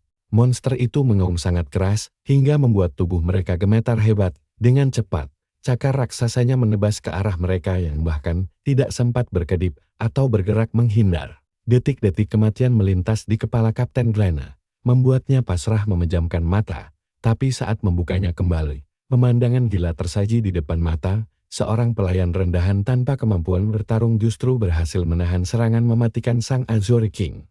Kapten Glenn langsung bertanya, siapa dia sebenarnya? Dengan gaya sok keren andalannya, Colin menjawab santai bahwa dialah pahlawan yang menyelamatkan mereka kedua kalinya hari ini. Karena serangan biasa tidak mempan, Colin maju dan melepaskan jurus andalannya, penghancur gunung, ke arah serigala raksasa itu. Sayangnya, serangan itu terlalu dangkal dan gagal menembus kulit keras sang monster elit. Sesaat setelah itu, si serigala langsung melancarkan serangan balasan. Colin mencoba menahannya, tapi saking kuatnya benturan itu, pedangnya hancur dan dia terpental sangat jauh. Dari hantaman tadi, dia sadar mustahil bisa menang dalam kondisi sekarang. Pedang biasa miliknya benar-benar tidak bisa memberikan luka berarti pada monster itu. Melihat itu, ketiga pengawal kerajaan langsung maju melindunginya. Sementara Sarah memastikan keadaannya, Kapten Glenn memperingatkan bahwa Azure King adalah monster tingkat tinggi yang sudah membantai banyak prajurit elit. Sang Azure King kemudian memerintahkan anak buahnya untuk mengepung dan menyerang dari segala arah. Di momen kritis ini, Marvin mulai panik ketakutan. Monster Kroto ini saja sudah merepotkan, apalagi sekarang ada rajanya. Tapi dengan tenang Colin berkata agar mereka mengabaikan Kroto-Kroto itu karena mereka hanyalah boneka tanpa otak sang raja. Fokus saja pada rajanya, maka pasukan Kroto akan hancur dengan sendirinya. Mendengar rencana gila itu, Kapten Glenn tentu saja merasa sangat ragu. Di sisi lain, Daku mengingatkan bahwa monster ini sudah membantai banyak pengawal elit, jadi peluang menang sangatlah kecil. Dia pun bertanya bagaimana rekannya bisa menang dengan pedang patah. Dengan percaya diri, Colin menjawab santai bahwa mereka harus mencobanya dulu, membuat Daku berpikir otaknya agak geser. Meski begitu, Kapten Glenn setuju dan meminta semuanya bertarung bersama. Sementara itu, Sarah mengingatkan bahwa menembus barisan pelindung sang raja tidaklah mudah. Colin menenangkannya dan berjanji bahwa celah penyerangan akan segera terbuka lebar untuk mereka. Tiba-tiba Azure King mengaum keras dan para boneka itu langsung menyerbu. Colin dengan sangat tenang meminta semua orang tidak panik dan membiarkan musuh mendekat. Marvin langsung berteriak protes mempertanyakan hak anak itu, memberi perintah. Di luar dugaan, Kapten Glenn menengahi dan menegaskan ini bukan saatnya untuk berdebat tidak jelas. Sang kapten memerintahkan pasukannya mengikuti arahan Colin. Sebelum menyerang, Colin berbisik pada Daku agar mempercayainya jika ingin menjadi kakak hebat yang bisa dibanggakan adiknya. Seketika itu juga, Kapten Glenn berteriak memberitahu bahwa musuh sudah sangat dekat. Colin kembali meminta mereka bersabar dan membiarkan lawan mendekat. Barulah Saat musuh berada di depan mata, dia memberi komando serang. Pertama, dia meminta Kapten Glenn memakai pelindung suci untuk membutakan lawan. Lalu Marvin bertugas memukul mundur mereka menggunakan Heaven Shaker. Terakhir, Sarah diperintah membuka jalan dengan tebasan Phantom Blade miliknya. Sesuai komandonya, semua orang menjalankan peran mereka dengan sempurna hingga jalur penyerangan langsung terbuka lebar. Sembari bertarung, sang kapten heran, bagaimana ada anak semuda ini yang menguasai begitu banyak teknik pedang. Begitu celah terbuka, Colin langsung mengajak Daku maju. Sementara Sarah menyemangati si anjing kecil dengan cara kasarnya. Daku yang malang masih kebingungan karena terus dipanggil begitu, memanfaatkan celah tersebut. Colin dan Daku langsung melesat cepat ke arah sang raja. Di tengah jalan, Daku menanyakan apa rencananya. Colin menjelaskan bahwa semua orang takut pada Azure King. Jika mereka menyerang tanpa rasa gentar, monster sombong itu justru akan terkejut dan telat bereaksi. Anak itu masih belum sepenuhnya paham jalan pikiran aneh itu. Lalu bertanya, bagaimana cara melukai raja dengan pedang patah? Colin justru balik bertanya, apakah dia tahu cara lain menyerang musuh tanpa menggunakan pedang? Seketika Daku teringat rumor bahwa Colin bisa menggunakan sihir. Dia pun mulai penasaran, apakah bocah tengil ini benar-benar bisa menumbangkan sang raja serigala itu. Tanpa membuang waktu, perhatikan aksi gila ini. Colin mengalirkan mana murni dari tangannya, memicu seluruh aliran sihir di tubuhnya. Dengan kekuatan penuh, dia langsung melepaskan jurus dahsyat It's Lotus tanpa ampun. Sang Azure King langsung dihujani ribuan pecahan es tajam, membuat Daku hampir tidak mempercayai pemandangan luar biasa di depannya itu. Karena monster itu masih bisa bertahan, Daku melompat tinggi ke kepalanya dan langsung menghujamkan pedangnya sekuat tenaga tepat ke tengkorak binatang itu. Colin langsung memperkuat tusukan itu dengan sihir abadinya, hingga akhirnya sang raja tumbang menyisakan seberkas cahaya terang. Begitu pemimpinnya jatuh, kawanan serigala kecil langsung kabur ketakutan sementara Daku masih melongo keheranan. Daku menatap tak percaya ke medan tempur yang mendadak sunyi senyap. Setelah pertarungan menegangkan tadi, para pengawal kerajaan pun segera menghampiri mereka untuk memastikan keadaan semuanya baik-baik saja. Kapten Glenn melihat kawanan serigala api biru telah kabur karena sang raja sudah mati. Sementara itu, Marvin masih heran bagaimana mereka bisa mengalahkan monster sebesar itu tanpa bantuan tambahan. Colin menjawab ramah bahwa rencana itu berhasil berkat bantuan mereka semua, karena tanpa kerjasama tersebut, hasilnya mungkin akan sangat berbeda dan sangat berbahaya. Sarah mengamati salah satu pecahan es dengan teliti, dan mulai merasa curiga dengan kemampuan asli yang disembunyikan Colin.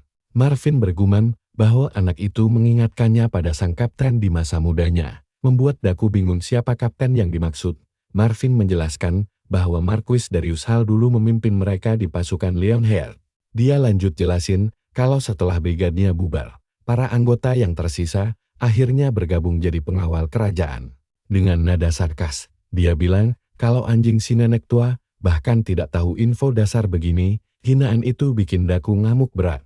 Dia langsung konfrontasi perempuan itu karena memanggilnya anjing dan dengan bangga berteriak kalau namanya adalah Daku. Dia menyuruh perempuan itu mengukir namanya di otak, lalu tanpa ragu membalasnya dengan sebutan nenek lampir keriput. Sindiran itu jelas bikin Sarah tersinggung sampai terdiam. Marvin dengan canggung menjelaskan kalau maksud nenek tua itu adalah sang kontes. Daku melongo kaget mendengarnya, tapi sebelum sempat berpikir, Sarah tiba-tiba sudah ada di depannya sambil menuntut penjelasan kenapa dia dibilang tua. Sarah ngotot kalau dia masih muda dan cantik jelita tidak peduli omongan orang, tapi Daku keras kepala dan mengejek kalau masa kejayaannya sudah lewat. Daku menyindirnya karena menolak kenyataan, dan sedetik kemudian Sarah langsung mengunci lehernya dengan pitingan maut tanpa ampun. Colin sempat teringat momen di kehidupan masa lalunya saat Daku dan teman-temannya bercanda rusuh seperti ini. Tapi kenangan itu buyar ketika suara langkah kuda mendekat memecah lamunannya. Tuan muda Fred tiba di lokasi dan membuat semua orang terkejut. Setengah mati mereka langsung membungkuk hormat saat Fred bilang dia buru-buru datang dari perkemahan begitu mendengar ada keributan di sekitar sini. Fred melihat tumpukan serigala api biru yang tewas lalu bertanya apa yang sebenarnya terjadi. Kapten Glenn menjelaskan kalau mereka masuk jauh ke dalam hutan Gloomwood untuk investigasi sebelum kawanan monster itu menyerang mendadak. Dia menambahkan kalau mereka semua mungkin sudah mati jika Colin dan Daku tidak datang menyelamatkan di saat yang tepat. Fred melirik Colin yang masih asyik mengumpulkan inti monster seolah tidak peduli sekitar. Dia heran kenapa orang kelas rendah seperti Colin bisa ada di tempat kejadian ini sejak awal. Kapten Glenn angkat bicara dan memuji potensi luar biasa kedua pelayan itu. Dia meminta izin untuk membawa mereka ke perkemahan agar prestasinya bisa dilaporkan kepada kepala keluarga. Fred langsung ingat kalau Colin adalah saingannya dalam perebutan tahta penerus keluarga. Dia sadar kalau kabar kemenangan ini menyebar, posisinya bakal sangat terancam. Nah, si licik ini mulai menyusun rencana busuk di otaknya sambil menatap Daku. Dia melangkah mendekati Daku dan menyindir kenapa belakangan ini jarang terlihat, membuat suasana mendadak jadi sangat tegang. Ngapain juga Daku bergaul dengan sampah macam Colin? Bagi Fred, itu sama sekali tidak masuk akal. Dia lalu mengancam kalau pelayan rendahan yang menyelinap ke wilayah perburuan begini adalah pelanggaran berat keluarga Countess dan bertanya apakah Daku sengaja ingin mencicipi rampasan yang jelas dilarang baginya. Daku terdiam 1000 bahasa saat dicap sampah tak berguna. Apalagi Fred mulai mengancam akan mengadu pada Erica. Colin langsung pasang badan dan menyindir Fred sebagai bocah manja tak berguna yang tidak bisa bernapas tanpa bantuan susu ibunya. Tanpa ragu, Colin menyapa tuan muda itu dengan sebutan produk gagal. Sarah spontan menahan tawa, tapi Kapten Glenn langsung memintanya diam. Fred mulai mengamuk, namun Colin terus saja memprovokasinya tanpa rasa takut. Semua orang tunduk padamu bukan karena kamu hebat, tapi karena ibumu itu seorang kontes terhormat. Colin sengaja menyindir betapa malangnya nasib sang tuan muda yang cuma bisa berlindung di balik ketiak orang tuanya. Fred mencoba mengancam Colin dan sesumbar bisa membunuhnya dengan sangat mudah. Colin menanggapinya dengan santai, tapi menyindir kalau satu-satunya cara Fred melakukan itu adalah dengan merengek pada ibunya untuk mengurus pelayan yang mengesalkan. Fred kehilangan kesabaran dan langsung memerintahkan pasukannya untuk meringkus Colin. Rantai besi mendadak muncul saat para pembunuh bayaran mengikat tubuh Colin dengan erat.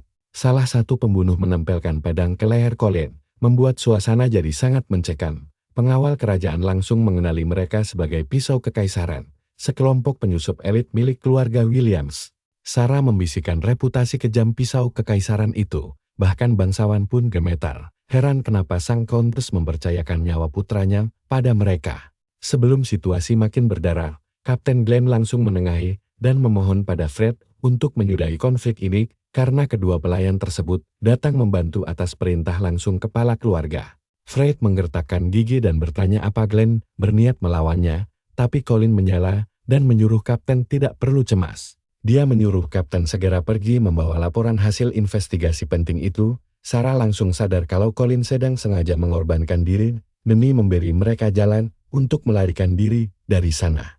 Glenn sempat ragu sebelum akhirnya terpaksa mundur bersama pasukannya. Walau kesal setengah mati, Fred menatap Colin kembali dan bertanya, apakah sekarang dia sadar betapa tidak berdayanya dia di sana. Colin menantang Fred untuk membunuhnya saja jika itu maunya. Tapi Fred punya ide yang jauh lebih licik. Sambil mencabut pedangnya perlahan, dia melemparkan senjata itu ke depan kaki Daku. Fred menyuruh Daku menebus kesalahannya dengan mengambil pedang itu dan membunuh Colin di tempat. Perintah kejam itu membuat Daku langsung bungkam 1000 bahasa. Fred janji bakal melepaskan Daku jika dia mau menuruti perintahnya. Nah, disinilah plot twistnya. Kita diajak flashback ke masa lalu Colin sebelum beregresi. Tepat 1 bulan setelah para iblis menginvasi bumi, Colin babak belur dihajar monster mutan mirip gabungan Goblin dan Ogre. Raja monster yang telah menangkapnya mengejek Colin habis-habisan sebagai penyelamat yang menyedihkan. Raja Iblis menawarkan pedang padanya dan berjanji akan menukar para manusia yang disandera jika Colin membunuh sahabatnya sendiri. Daku saat itu, Daku yang ikut tertangkap sudah sekarat dan berada di ambang batas kemampuannya. Raja Iblis duduk santai menikmati pemandangan itu, merasa sangat puas karena berhasil memaksa pahlawan umat manusia menghabisi sahabatnya sendiri dengan tangannya sendiri. Colin terpaksa mengambil pedang itu demi bisa bertahan hidup. Dia melangkah perlahan ke arah sahabatnya, yang tiba-tiba berbisik menceritakan rahasia pilu keluarganya.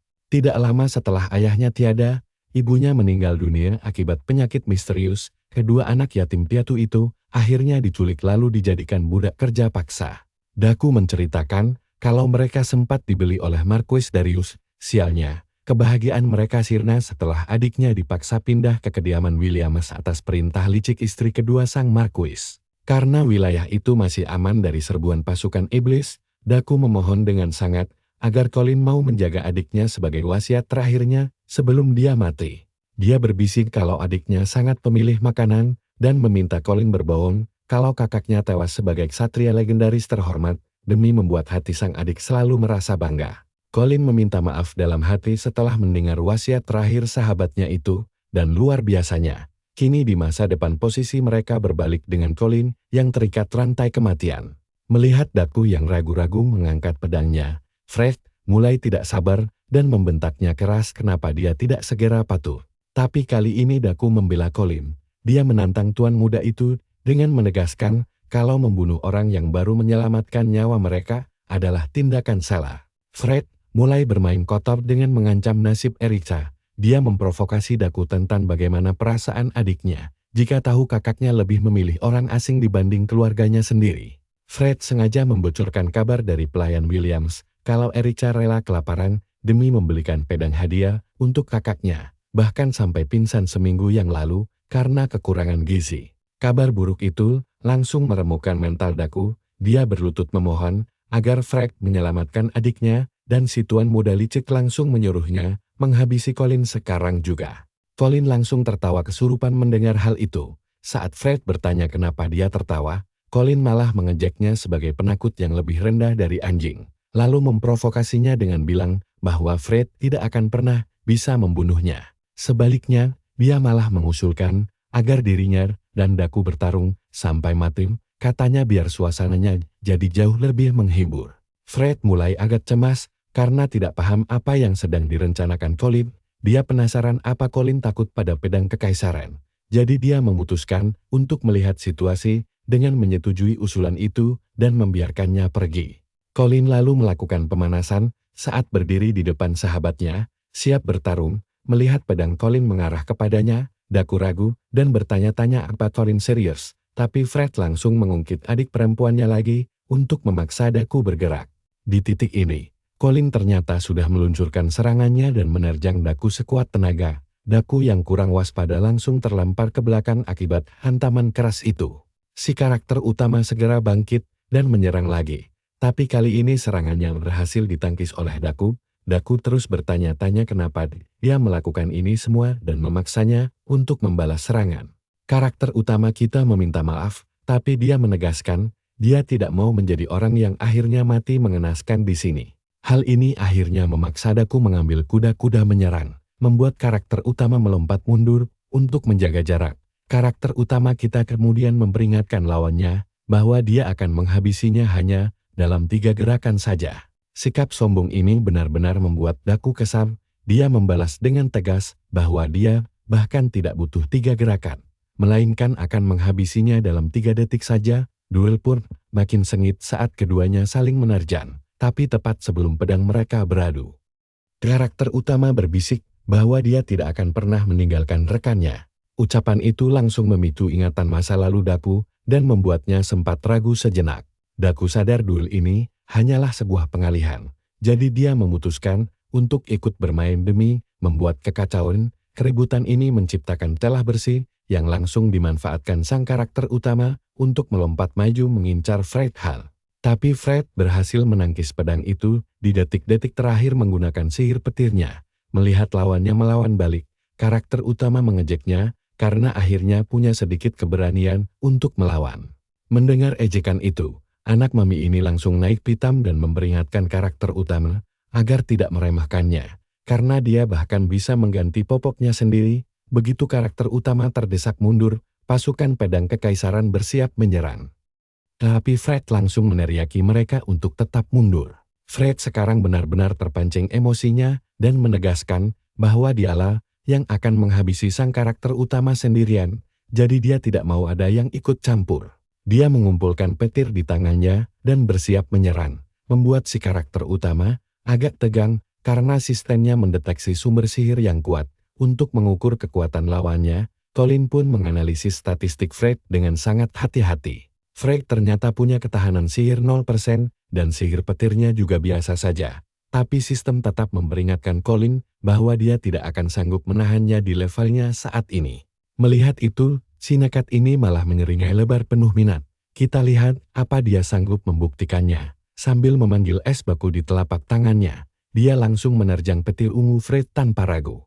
Kedua elemen bertabrakan dengan sangat dahsyat, menghancurkan apapun di sekeliling mereka. Saat kepulan debu tebal menyelimuti mereka, Fred mulai heran apakah matanya sedang mempermainkannya saat ini. Rakyat jelata rendahan ini harusnya tidak bisa menggunakan sihir.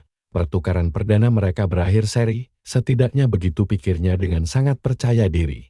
Serpihan es tiba-tiba muncul dari balik kabut debu. Walau dia bisa dengan mudah menyengatnya hingga menjadi uap air, bingung dan agak gelisah, dia memutar otak memikirkan dari mana asal es tersebut.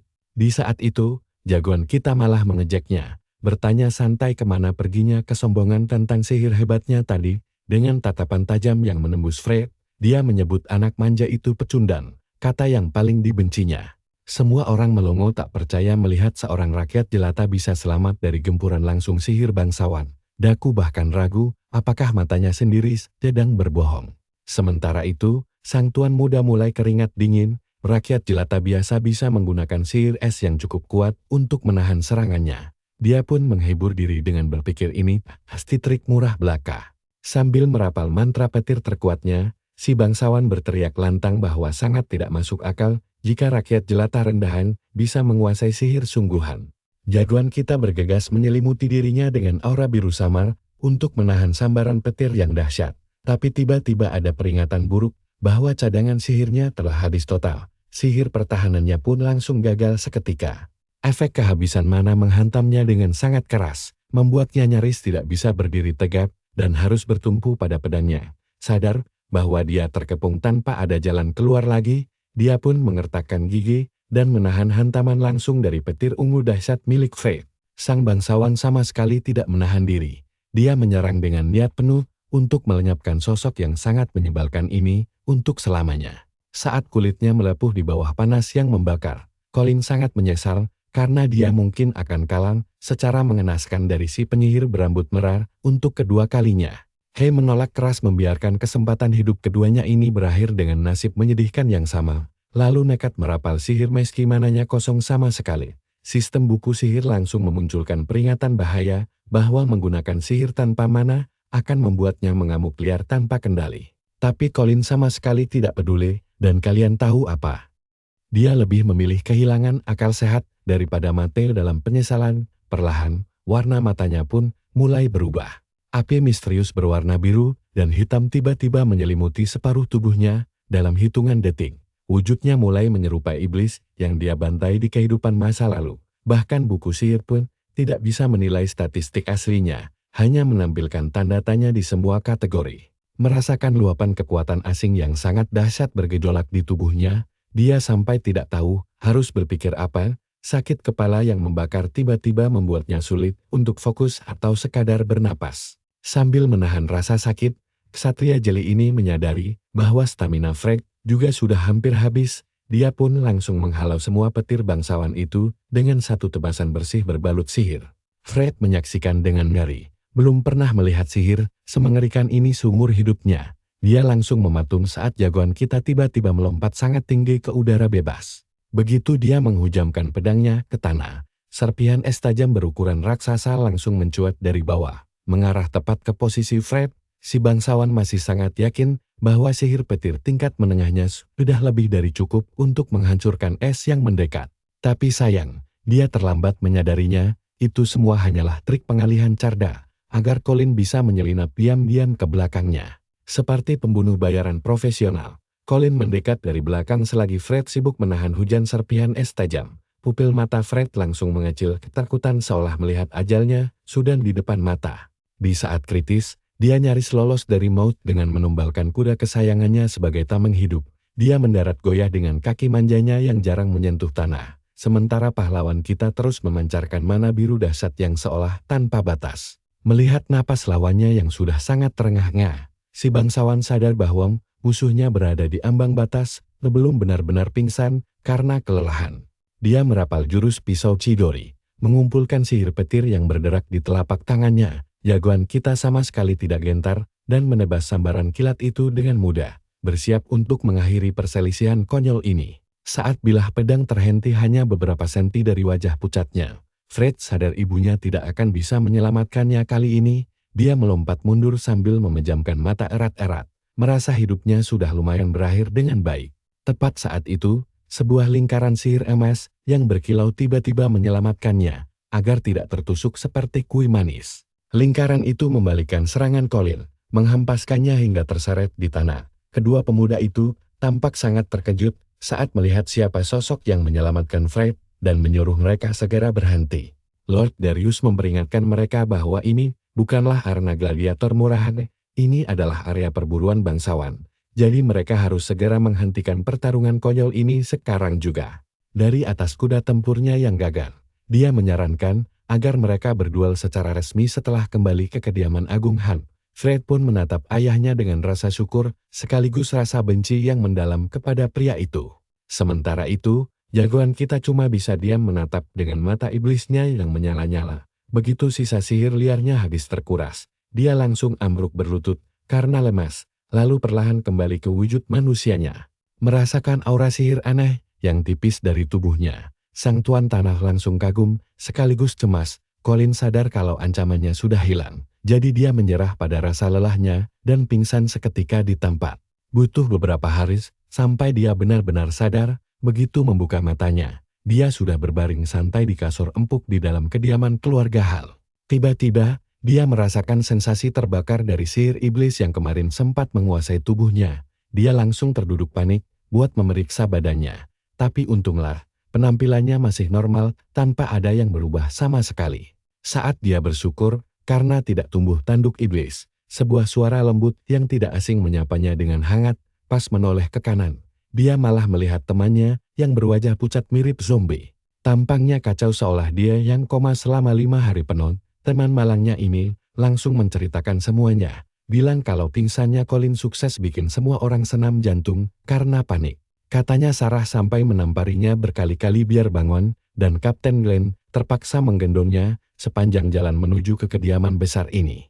Saking khawatirnya, Sarah bahkan menodongkan pedang ke para dokter, mengancam bakal mengubur mereka hidup-hidup kalau sampai gagal menyelamatkan nyawanya. Colin agak ragu mempercayai gosip gila itu, tapi yang jelas badannya sekarang terasa jauh lebih segar. Biar dapat udara segar, dia mengajak Daku menemaninya sarapan sambil berniat menemui Sarah untuk berterima kasih. Lagi pula, dia tidak bisa melupakan bagaimana Daku setia menjaga solidaritas pertemanan mereka selama ini. Dia mengucapkan terima kasih dengan cengiran jahil di wajahnya. Daku berpura-pura cuek, tapi dia diam-diam kaget karena Colin ternyata tahu cara berterima kasih. Lalu saat di kota, para pelayan lain mendadak gemetaran ketakutan begitu melihat jagoan kita lewat di depan mereka. Colin menatap mereka dengan curiga, bingung apa ada yang salah dengan mukanya. Tiba-tiba dia mendengar beberapa pelayan wanita berbisik-bisik, menggosipkan pertarungan sengitnya melawan Fred kemarin. Sambil mengendap-endap mendekati mereka, lalu mengejutkannya, dia meminta dengan sangat sopan agar mereka menceritakan semua rumor yang mereka dengar tentang dirinya. Ketakutan setengah mati, para pelayan itu langsung kabur terbirit-birit tanpa pikir panjang. Colin bingung kenapa mereka bertingkah heboh seperti baru saja melihat hantu gentayangan. Pas melihat wajah temannya yang sangat pucat, Colin menyimpulkan kalau mereka ketakutan setengah mati melihat tampang zombie Daku. Daku kesal karena dialah-alasan kenapa dirinya harus begadang selama 4 malam berturut-turut. Kurang suka dengan keluhan itu. Colin balas berteriak kalau dia tidak pernah menyuruh Daku jadi perawat pribadinya. Tepat saat itu, Letnan Hylos datang bersama pasukannya dan langsung mengejek Colin yang merupakan calon penguasa masa depan keluarga Hal. Kesal karena obrolan mereka diganggu, kedua pemuda ini langsung berteriak kompak ke arah si bodoh itu kalau sekarang bukan waktu yang tepat. Entar bagaimana mereka malah memaksa silat dan meminta maaf tanpa alasan yang jelas. Setelah sempat kebingungan selama beberapa detik, Letnan itu dengan marah menegaskan kalau dia datang hari ini untuk membalas dendam atas kekalahannya kemarin. Malas mendengar omong kosong si Pak Tua. Colin langsung berjalan mendekat saat pria itu sibuk mencari alasan konyol atas kekalahannya yang memalukan. Letnan ini sangat yakin kalau hasil kali ini bakal beda total. dan dia bersumpah bakal memberi bocah kurang ajar ini pelajaran berharga yang tidak akan pernah dilupakannya. Pria itu menjentikkan jarinya sambil meneriakkan nama pasukannya dengan lantang. Beberapa detik yang canggung pun berlalu selagi dia berdiri di sana, sangat berharap melihat Colin langsung dihajar sampai babak belur. Sadar anak buahnya cuma diam bengong mirip bebek bingung beneran Des. Momen ini kocak banget si Letnan langsung cemberut dan membentar, apakah mereka mendadak tuli, padahal tadi kan tanda buat menyerang. Pasukannya ragu-ragu sebelum mengingatkan si bos botak kalau target mereka ini adalah monster yang sanggup mengimbangi kekuatan tuan muda Fred.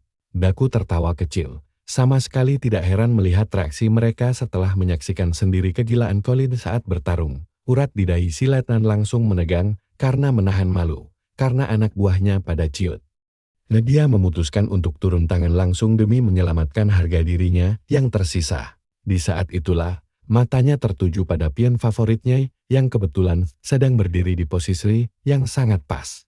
Dia langsung mencengkeram kerah baju pria itu dan menyeretnya maju, mencaci maki dirinya sebagai anjing pengkhianat yang pantas dihukum berat. Si Letnan pun memutuskan untuk menjatuhkan hukuman dengan tangannya sendiri. Pria brengsek itu bahkan tampak senang membayangkan bisa menghajar bawahannya yang pasar, tapi Daku dengan santai melakukan hal tak terduga dan menahan pukulan lemah itu hanya dengan satu tangan.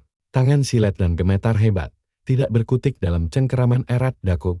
Daku memperingatkan kalau sampah seperti dia tidak punya hak untuk menghukumnya. Lalu dengan santai menepis Letnan Hairlos layaknya mantan kekasih yang tidak tahu diri. Otak pria itu mendadak nelak karena sok tidak menyangka kalau anjing penurutnya ini sekarang berani melawan perintahnya secara terang-terangan.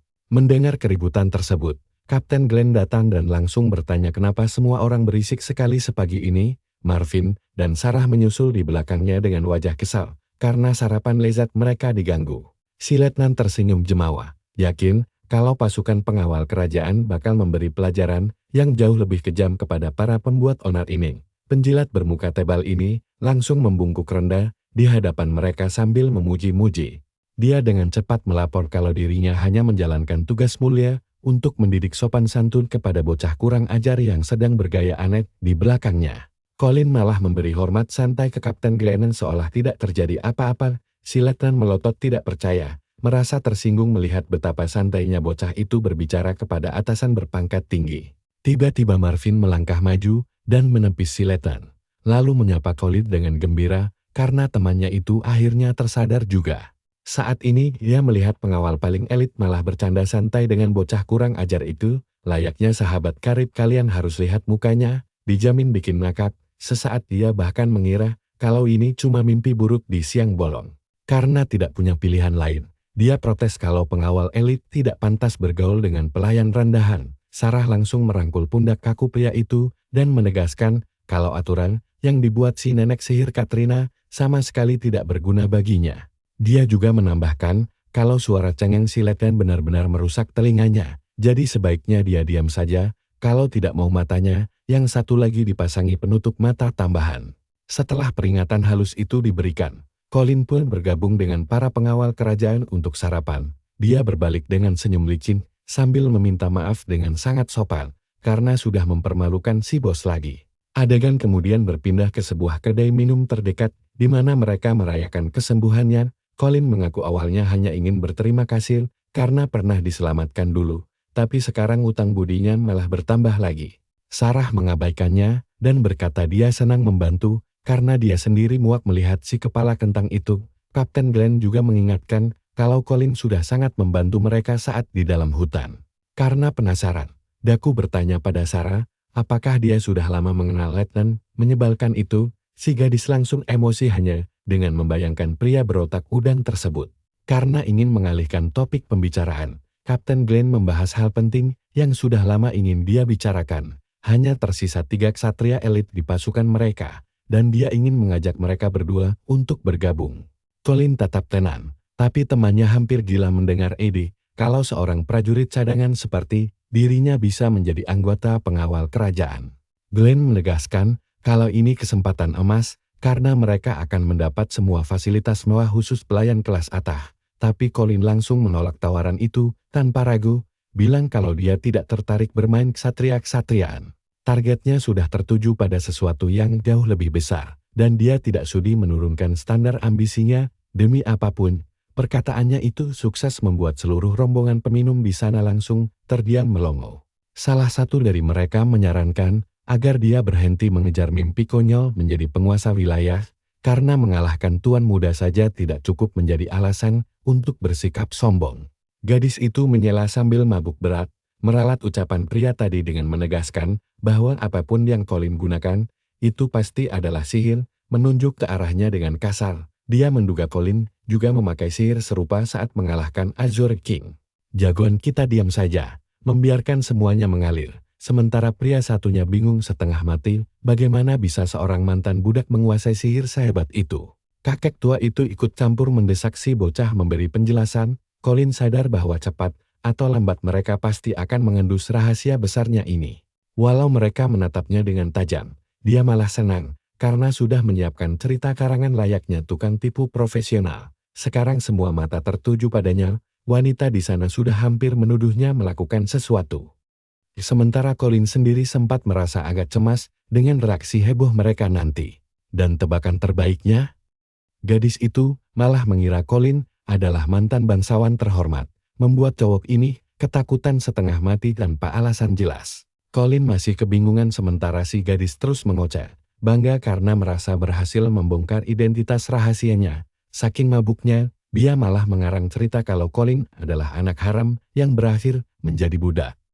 Dan misi hidupnya sekarang adalah merebut kembali rumahnya yang hilang, serta memulihkan kekuatannya. Karangan yang terlalu jauh, bahkan untuk ukuran dia, membuat teman Colin heran dari mana si gila ini dapat ide sekonyol itu.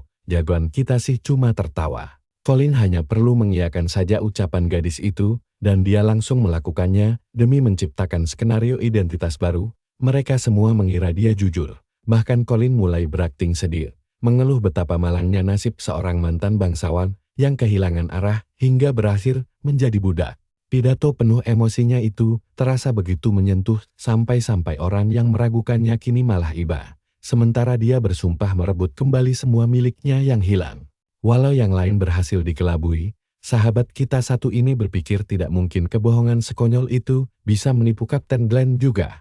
Tapi dugaannya langsung patah seketika, karena si kakek tua ternyata termakan cerita karangan itu, bahkan setuju untuk merahasiakannya rapat-rapat. Colin pun santai saja bernegosiasi dengan sang kapten, yang hanya memintanya agar menyembunyikan kekuatan sihirnya itu di hadapan nyonya besar atau tuan muda. Selain itu, dia juga mengabarkan kalau sang marquis ingin sekali menemui Colin, jadi adegan ditutup dengan jagoan kita yang pergi untuk menemuinya. Glenn memperhatikan dari jauh, memikirkan tentang kota Ale yang disebutkan Colin dalam cerita karangannya tadi. Di tengah jalan, sahabatnya masih heran bagaimana skenario bohong itu bisa berjalan mulus, tapi dia lebih bingung lagi kenapa Colin malah memilih kota Ale dari sekian banyak tempat. Colin menjelaskan bahwa kota itu adalah tempat berkumpulnya berbagai macam orang, sangat jauh dari wilayah ini, dan bahkan sangat sulit untuk diselidiki. Status palsu sebagai mantan bangsawan ini justru sangat menguntungkan dirinya untuk memanipulasi orang-orang di masa depan. Di samping itu, temannya ingin menanyakan satu hal lain lagi, sambil melipat jarinya membentuk isyarat menyerupai pengait. Dia penasaran apakah Colin tahu soal isyarat gagak berkaki tiga, atau apakah itu cuma teknik yang dia karang spontan demi mengecoh musuh. Kalian ingat tidak, waktu dia menyelamatkan nyawa Daku dulu, Colin menebas leher monster gendut itu sampai putus, menegaskan agar dia menyampaikan pesan tersebut sendiri kepada adiknya. Usai berkata begitu, dia langsung membantai sisa monster lainnya, tapi sebelum pedangnya bisa menebas sang bos, senjatanya mendadak tertahan oleh kekuatan sihir penguapan yang sangat pekat. Colin langsung membeku terkejut, sementara monster itu malah mengejeknya, karena berani sekali berpikir bisa menang melawannya. Lalu datanglah Daku sebagai penyelamat, menemukan celah sempurna untuk melompat maju, menyerang monster itu dari titik buta sebelum sempat membalas. Akhirnya, mereka berdua berhasil membantai monster itu dengan serangan ganda yang mematikan, lalu memotong-motong tubuhnya sampai hancur berkeping-keping layaknya potongan sushi. Tapi setelah kejadian itu, Daku malah marah besar pada jagoan kita. Bahkan sampai memakinya dengan kata-kata yang cukup kasar, karena menganggap surat wasiatnya konyol sekali. Lagi pula, Mereka tidak bisa berdebat lama, karena mendadak langsung disergap oleh gerombolan iblis orc gemuk yang buruk rupa. Entah monster mengerikan, apa sebenarnya makhluk-makhluk itu. Daku menebas salah satu dari mereka, sambil berteriak marah pada Colin, karena melakukan aksi nekat yang bisa saja menewaskan Sandera yang ingin mereka selamatkan. Jagoan kita membalas mengasihani Sandera pun percuma karena para monster tidak akan melepaskannya begitu saja. Daku mengeluh kenapa Colin tidak memberi isyarat dulu sebelum bertindak. Tapi Colin malah mengejeknya karena menganggap membocorkan rencana adalah ide bodoh. Aksi saling ejek yang kocak pun terus berlanjut. Mereka berdua terus saling memaki sementara orang-orang di sekitar hanya menonton dengan kebingungan. Pada akhirnya, dua orang yang bertengkar justru mereka yang seharusnya berada di pihak yang sama. Daku kemudian membuat isyarat tangan khusus bergambar gagak berkaki 3, yang menurutnya mungkin terlihat sangat keren dan gagah. Kabarnya, dia mempelajari gerakan ini dari seorang pria bernama Roar. Isyarat itu melambangkan kerjasama erat di antara dua sekutu. Jagoan kita kesulitan meniru tanda itu, tapi dia tetap mengejek Daku karena bertingkah konyol sampai hampir tertangkap lagi seperti orang bodoh. Di masa sekarang, Colin akhirnya mengaku kalau dia sebenarnya sudah tahu tentang isyarat itu berkat mendiang teman lamanya. Sosok yang dulu dia anggap sebagai sahabat terbaiknya sendiri. Mendengar hal itu, Daku agak terkejut dan penasaran apakah benar-benar ada orang seperti itu di kelompok mereka dulu. Ketukan pintu terdengar saat mereka berdua akhirnya dipanggil menghadap Sang Marquis. Penguasa itu tampak sangat bersemangat dan menanyakan kondisi Colin. Jagoan kita menjawab dengan gembira bahwa keadaannya sekarang sudah jauh lebih baik dan santai. Sang Marquis juga menyapa Daku, yang langsung membungkuk memberi hormat setinggi-tingginya. Lalu barulah mereka masuk ke pembicaraan penting mengenai insiden mengerikan di area perburuan hari itu. Ya, insiden pertengkaran hari itu dan memakai area perburuan tanpa izin memang benar-benar ide yang sangat buruk. Sang Marquis secara pribadi mendekati mereka, menceritakan hubungan dekatnya dengan Glenn yang sudah terjalin cukup lama bersama-sama. Mereka telah menghadapi maut berkali-kali hingga bisa melangkah sejauh ini.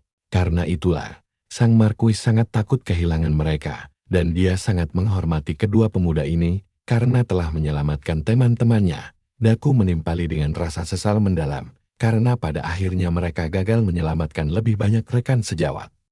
Sebuah kelalaian besar dari pihak mereka. Namun, Sang Marquis membebaskan mereka dari rasa bersalah itu, menegaskan bahwa mereka tidak salah sama sekali, dan itu murni kelalaiannya yang terlambat mengantisipasi serangan monster tersebut. Colin dan temannya hanya saling bertatapan bingung, sementara Sang Marquis menambahkan bahwa mereka berdua mungkin sudah mendengar situasi para ksatria kerajaan langsung dari mulut Kapten Glenn sendiri. Karena sekarang mereka berada di hadapannya, dia ingin Colin memberi jawaban sekali lagi, dan seperti yang diduga, cowok ini langsung menolak tawaran tersebut dengan penuh percaya diri. Beralih ke Daku berikutnya, Sang Marquis mengajukan pertanyaan serupa, mengejutkan pemuda itu, karena dia ditawari posisi bergengsi menjadi anggota pengawal kerajaan secara langsung. Merasa panik dan gugup setengah mati, dia beralasan bahwa dirinya terlalu kurang pengalaman, sehingga posisi pengawal biasa pun dirasa tidak pantas untuknya, apalagi menjadi bagian dari pengawal kerajaan yang hebat demi membantunya. Colin meyakinkan pemuda itu untuk berbicara jujur sesuai isi hatinya saja. Memantapkan tekadnya, pria itu mengumpulkan seluruh emosinya, lalu berteriak lantang menyatakan keinginannya yang sangat besar untuk menjadi pengawal kerajaan.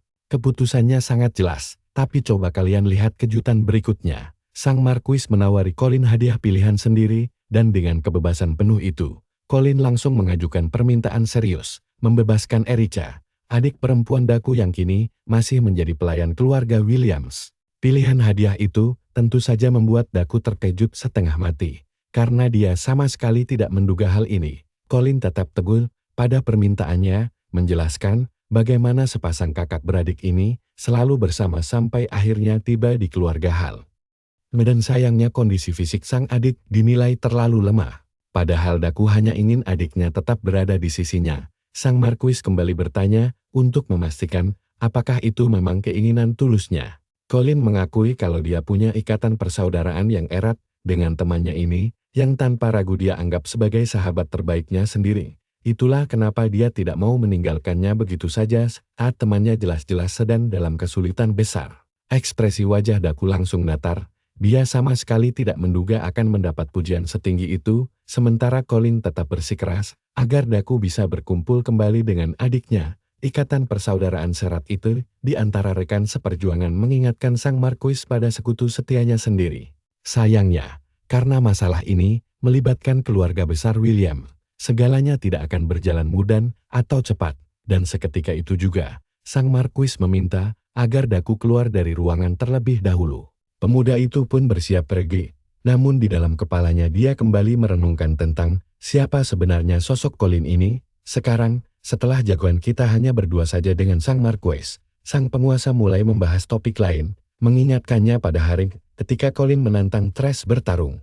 Saat itu Sang Marquis langsung sadar kalau budak satu ini bukan budak biasa. Dia sampai syok berat melihat Colin bisa selamat dari serangan sihir, lalu memenangkan pertarungan tanpa luka sedikit pun. Tapi yang paling bikin dia heran adalah bagaimana bisa si bocah ini menunjukkan kekuatan misterius yang sudah beberapa kali dia pamerkan sebelumnya. Kayaknya Sang Marquis juga tahu soal cerita bohong yang Colin buat untuk menipu Kapten Glenn demi mengembalikan status bangsawannya. Menariknya Colin malah menggumamkan nama Sang Marquis sebelum sedikit memamerkan sihirnya dan meyakinkan pria itu kalau dia bukanlah orang penting. Colin mengaku cuma orang biasa yang kebetulan punya bakat sihir. Ya, di mata penyihir agung kelas Grandmaster sosok berpangkat Marquis, sekalipun mungkin cuma dianggap bagai serangga kecil yang tidak tahu sopan santun. Padahal sang penyihir agung itu sendiri sekarang dibuat bingung setengah mati melihat bagaimana orang biasa bisa mengendalikan energi sihir semudah itu. Hal ini bikin dia makin penasaran dengan identitas asli Colin. Tapi Colin langsung memuji kalau pria di depannya ini adalah pemimpin terbaik yang sangat menyayangi rakyatnya. Sosok hebat yang lebih menghargai kekuatan dibanding silsilah keluarga. Colin mengaku sangat senang bisa diakui dan tujuan hidupnya sekarang hanyalah bekerja demi Sang Marquis untuk menghapus kasta darah bangsawan sampai ke akarnya. Intinya bocah ini berambisi jadi penguasa kuat seperti beliau dengan impian nekat untuk bisa melampaui Sang Marquis suatu hari nanti. Colin mengaku kalau Sang Marquis sudah 2 kali menyelamatkan nyawanya, karena itulah dia ingin menunjukkan kekuatan aslinya di ujian seleksi nanti. Setelah itu barulah sang penguasa bisa memutuskan mau memakai dirinya sebagai senjata seperti apa. Rencana ini terdengar menarik, sampai membuat Sang Marquis tertawa terbahak-bahak tanpa henti. Sebelum Colin pergi dia bertanya satu hal terakhir tentang pendapat si pemuda soal nama Rowan. Colin pura-pura bodoh seolah tidak kenal jadi Sang Marquis langsung menyuruhnya pergi begitu saja. Sambil melihatnya pergi Darius hal heran kenapa dia bisa kepikiran hal itu. Dia pun memanggil kepala pelayannya, yaitu Cornel yang tiba-tiba muncul dari balik bayangan. Pelayan itu penasaran apakah bocah tadi cuma orang biasa atau jenius. Dari gelagatnya Colin tampaknya memang tidak tahu soal Rowan, yang berarti dia berbohong soal asal-usulnya dari kota Aiel.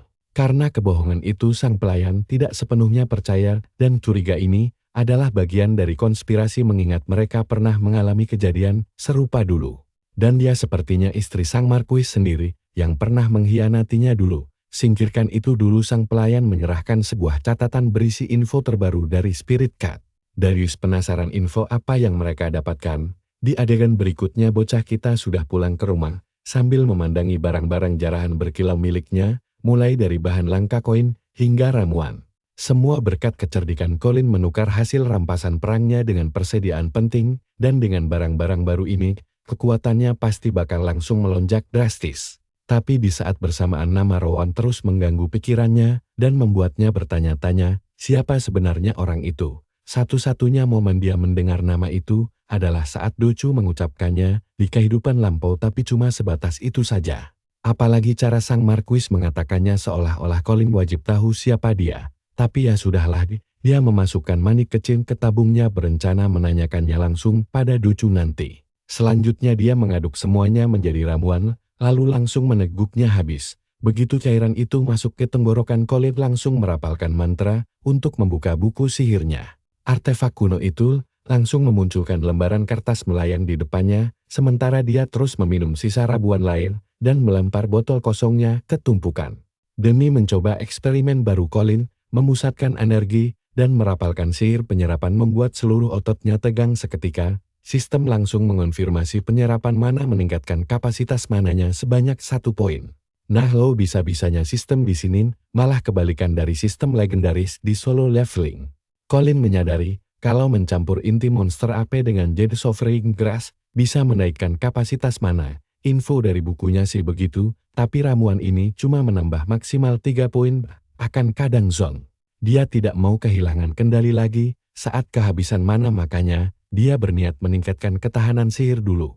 Tapi jujur saja rasa ramuan-ramuan ini benar-benar menjijikkan setengah mati. Rasa pahitnya bikin mau muntah, apalagi kalau harus minum satu persatu bakal memakan waktu lama. Bro, kita takut malah mati kena dia duluan sebelum kekuatannya naik, makanya dia mencari cara instan. Saat sedang mengecek kapasitas mana tiba-tiba muncul notifikasi sistem yang mendeteksi adanya inti monster super kuat. Inti ini rupanya bisa diubah jadi artefak sihir pembantu. Menarik juga, jadi dia mengambil inti biru itu untuk mencoba eksperimen baru ini. Dia mengetuk layar sistem untuk mengatur konfigurasi lalu mulai bermeditasi hingga memunculkan proyeksi monster berbalut aura emas. Sesuai petunjuk buku sihir, dia mengalirkan energinya ke dalam inti mana sambil membayangkan bentuk artefak impiannya. Dia bingung mau bikin apa. Tanpa pikir panjang dia langsung meremas bola kristal di tangannya untuk memadatkan inti biru tersebut. Proses pembuatannya luar biasa keren dan diakhiri dengan hilangnya kilau emas. Sistem langsung menyatakan pembuatan sukses dan kini sebuah gelang terpasang di lengan kirinya. Tara, inilah gelang biru langit dengan efek spesial bernama Wild Intuition. Ada juga bonus berkat yang otomatis menambah 1 poin kapasitas mana saat dipakai. Penasaran dengan efeknya, dia langsung menenggak sebotol ramuan lagi dan luar biasa kapasitas mananya malah naik 2 poin. Keren banget kan, berkat gelang ini ramuan biasa yang tadinya cuma nambah 1 poin, sekarang jadi 2 kali lipat. Tapi yang bikin penasaran adalah skill utamanya insting liar. Tiba-tiba inderanya menajam dan dia merasakan sesuatu di balik pintu. Colin bisa mendeteksi keberadaan 2 orang pelayan, saking kagetnya dia sampai berteriak kebingungan. Dia seolah mendapatkan kemampuan tembus pandang, atau lebih tepatnya penglihatan energi kehidupan, saat melihat para penjaga dunia luar tampak berubah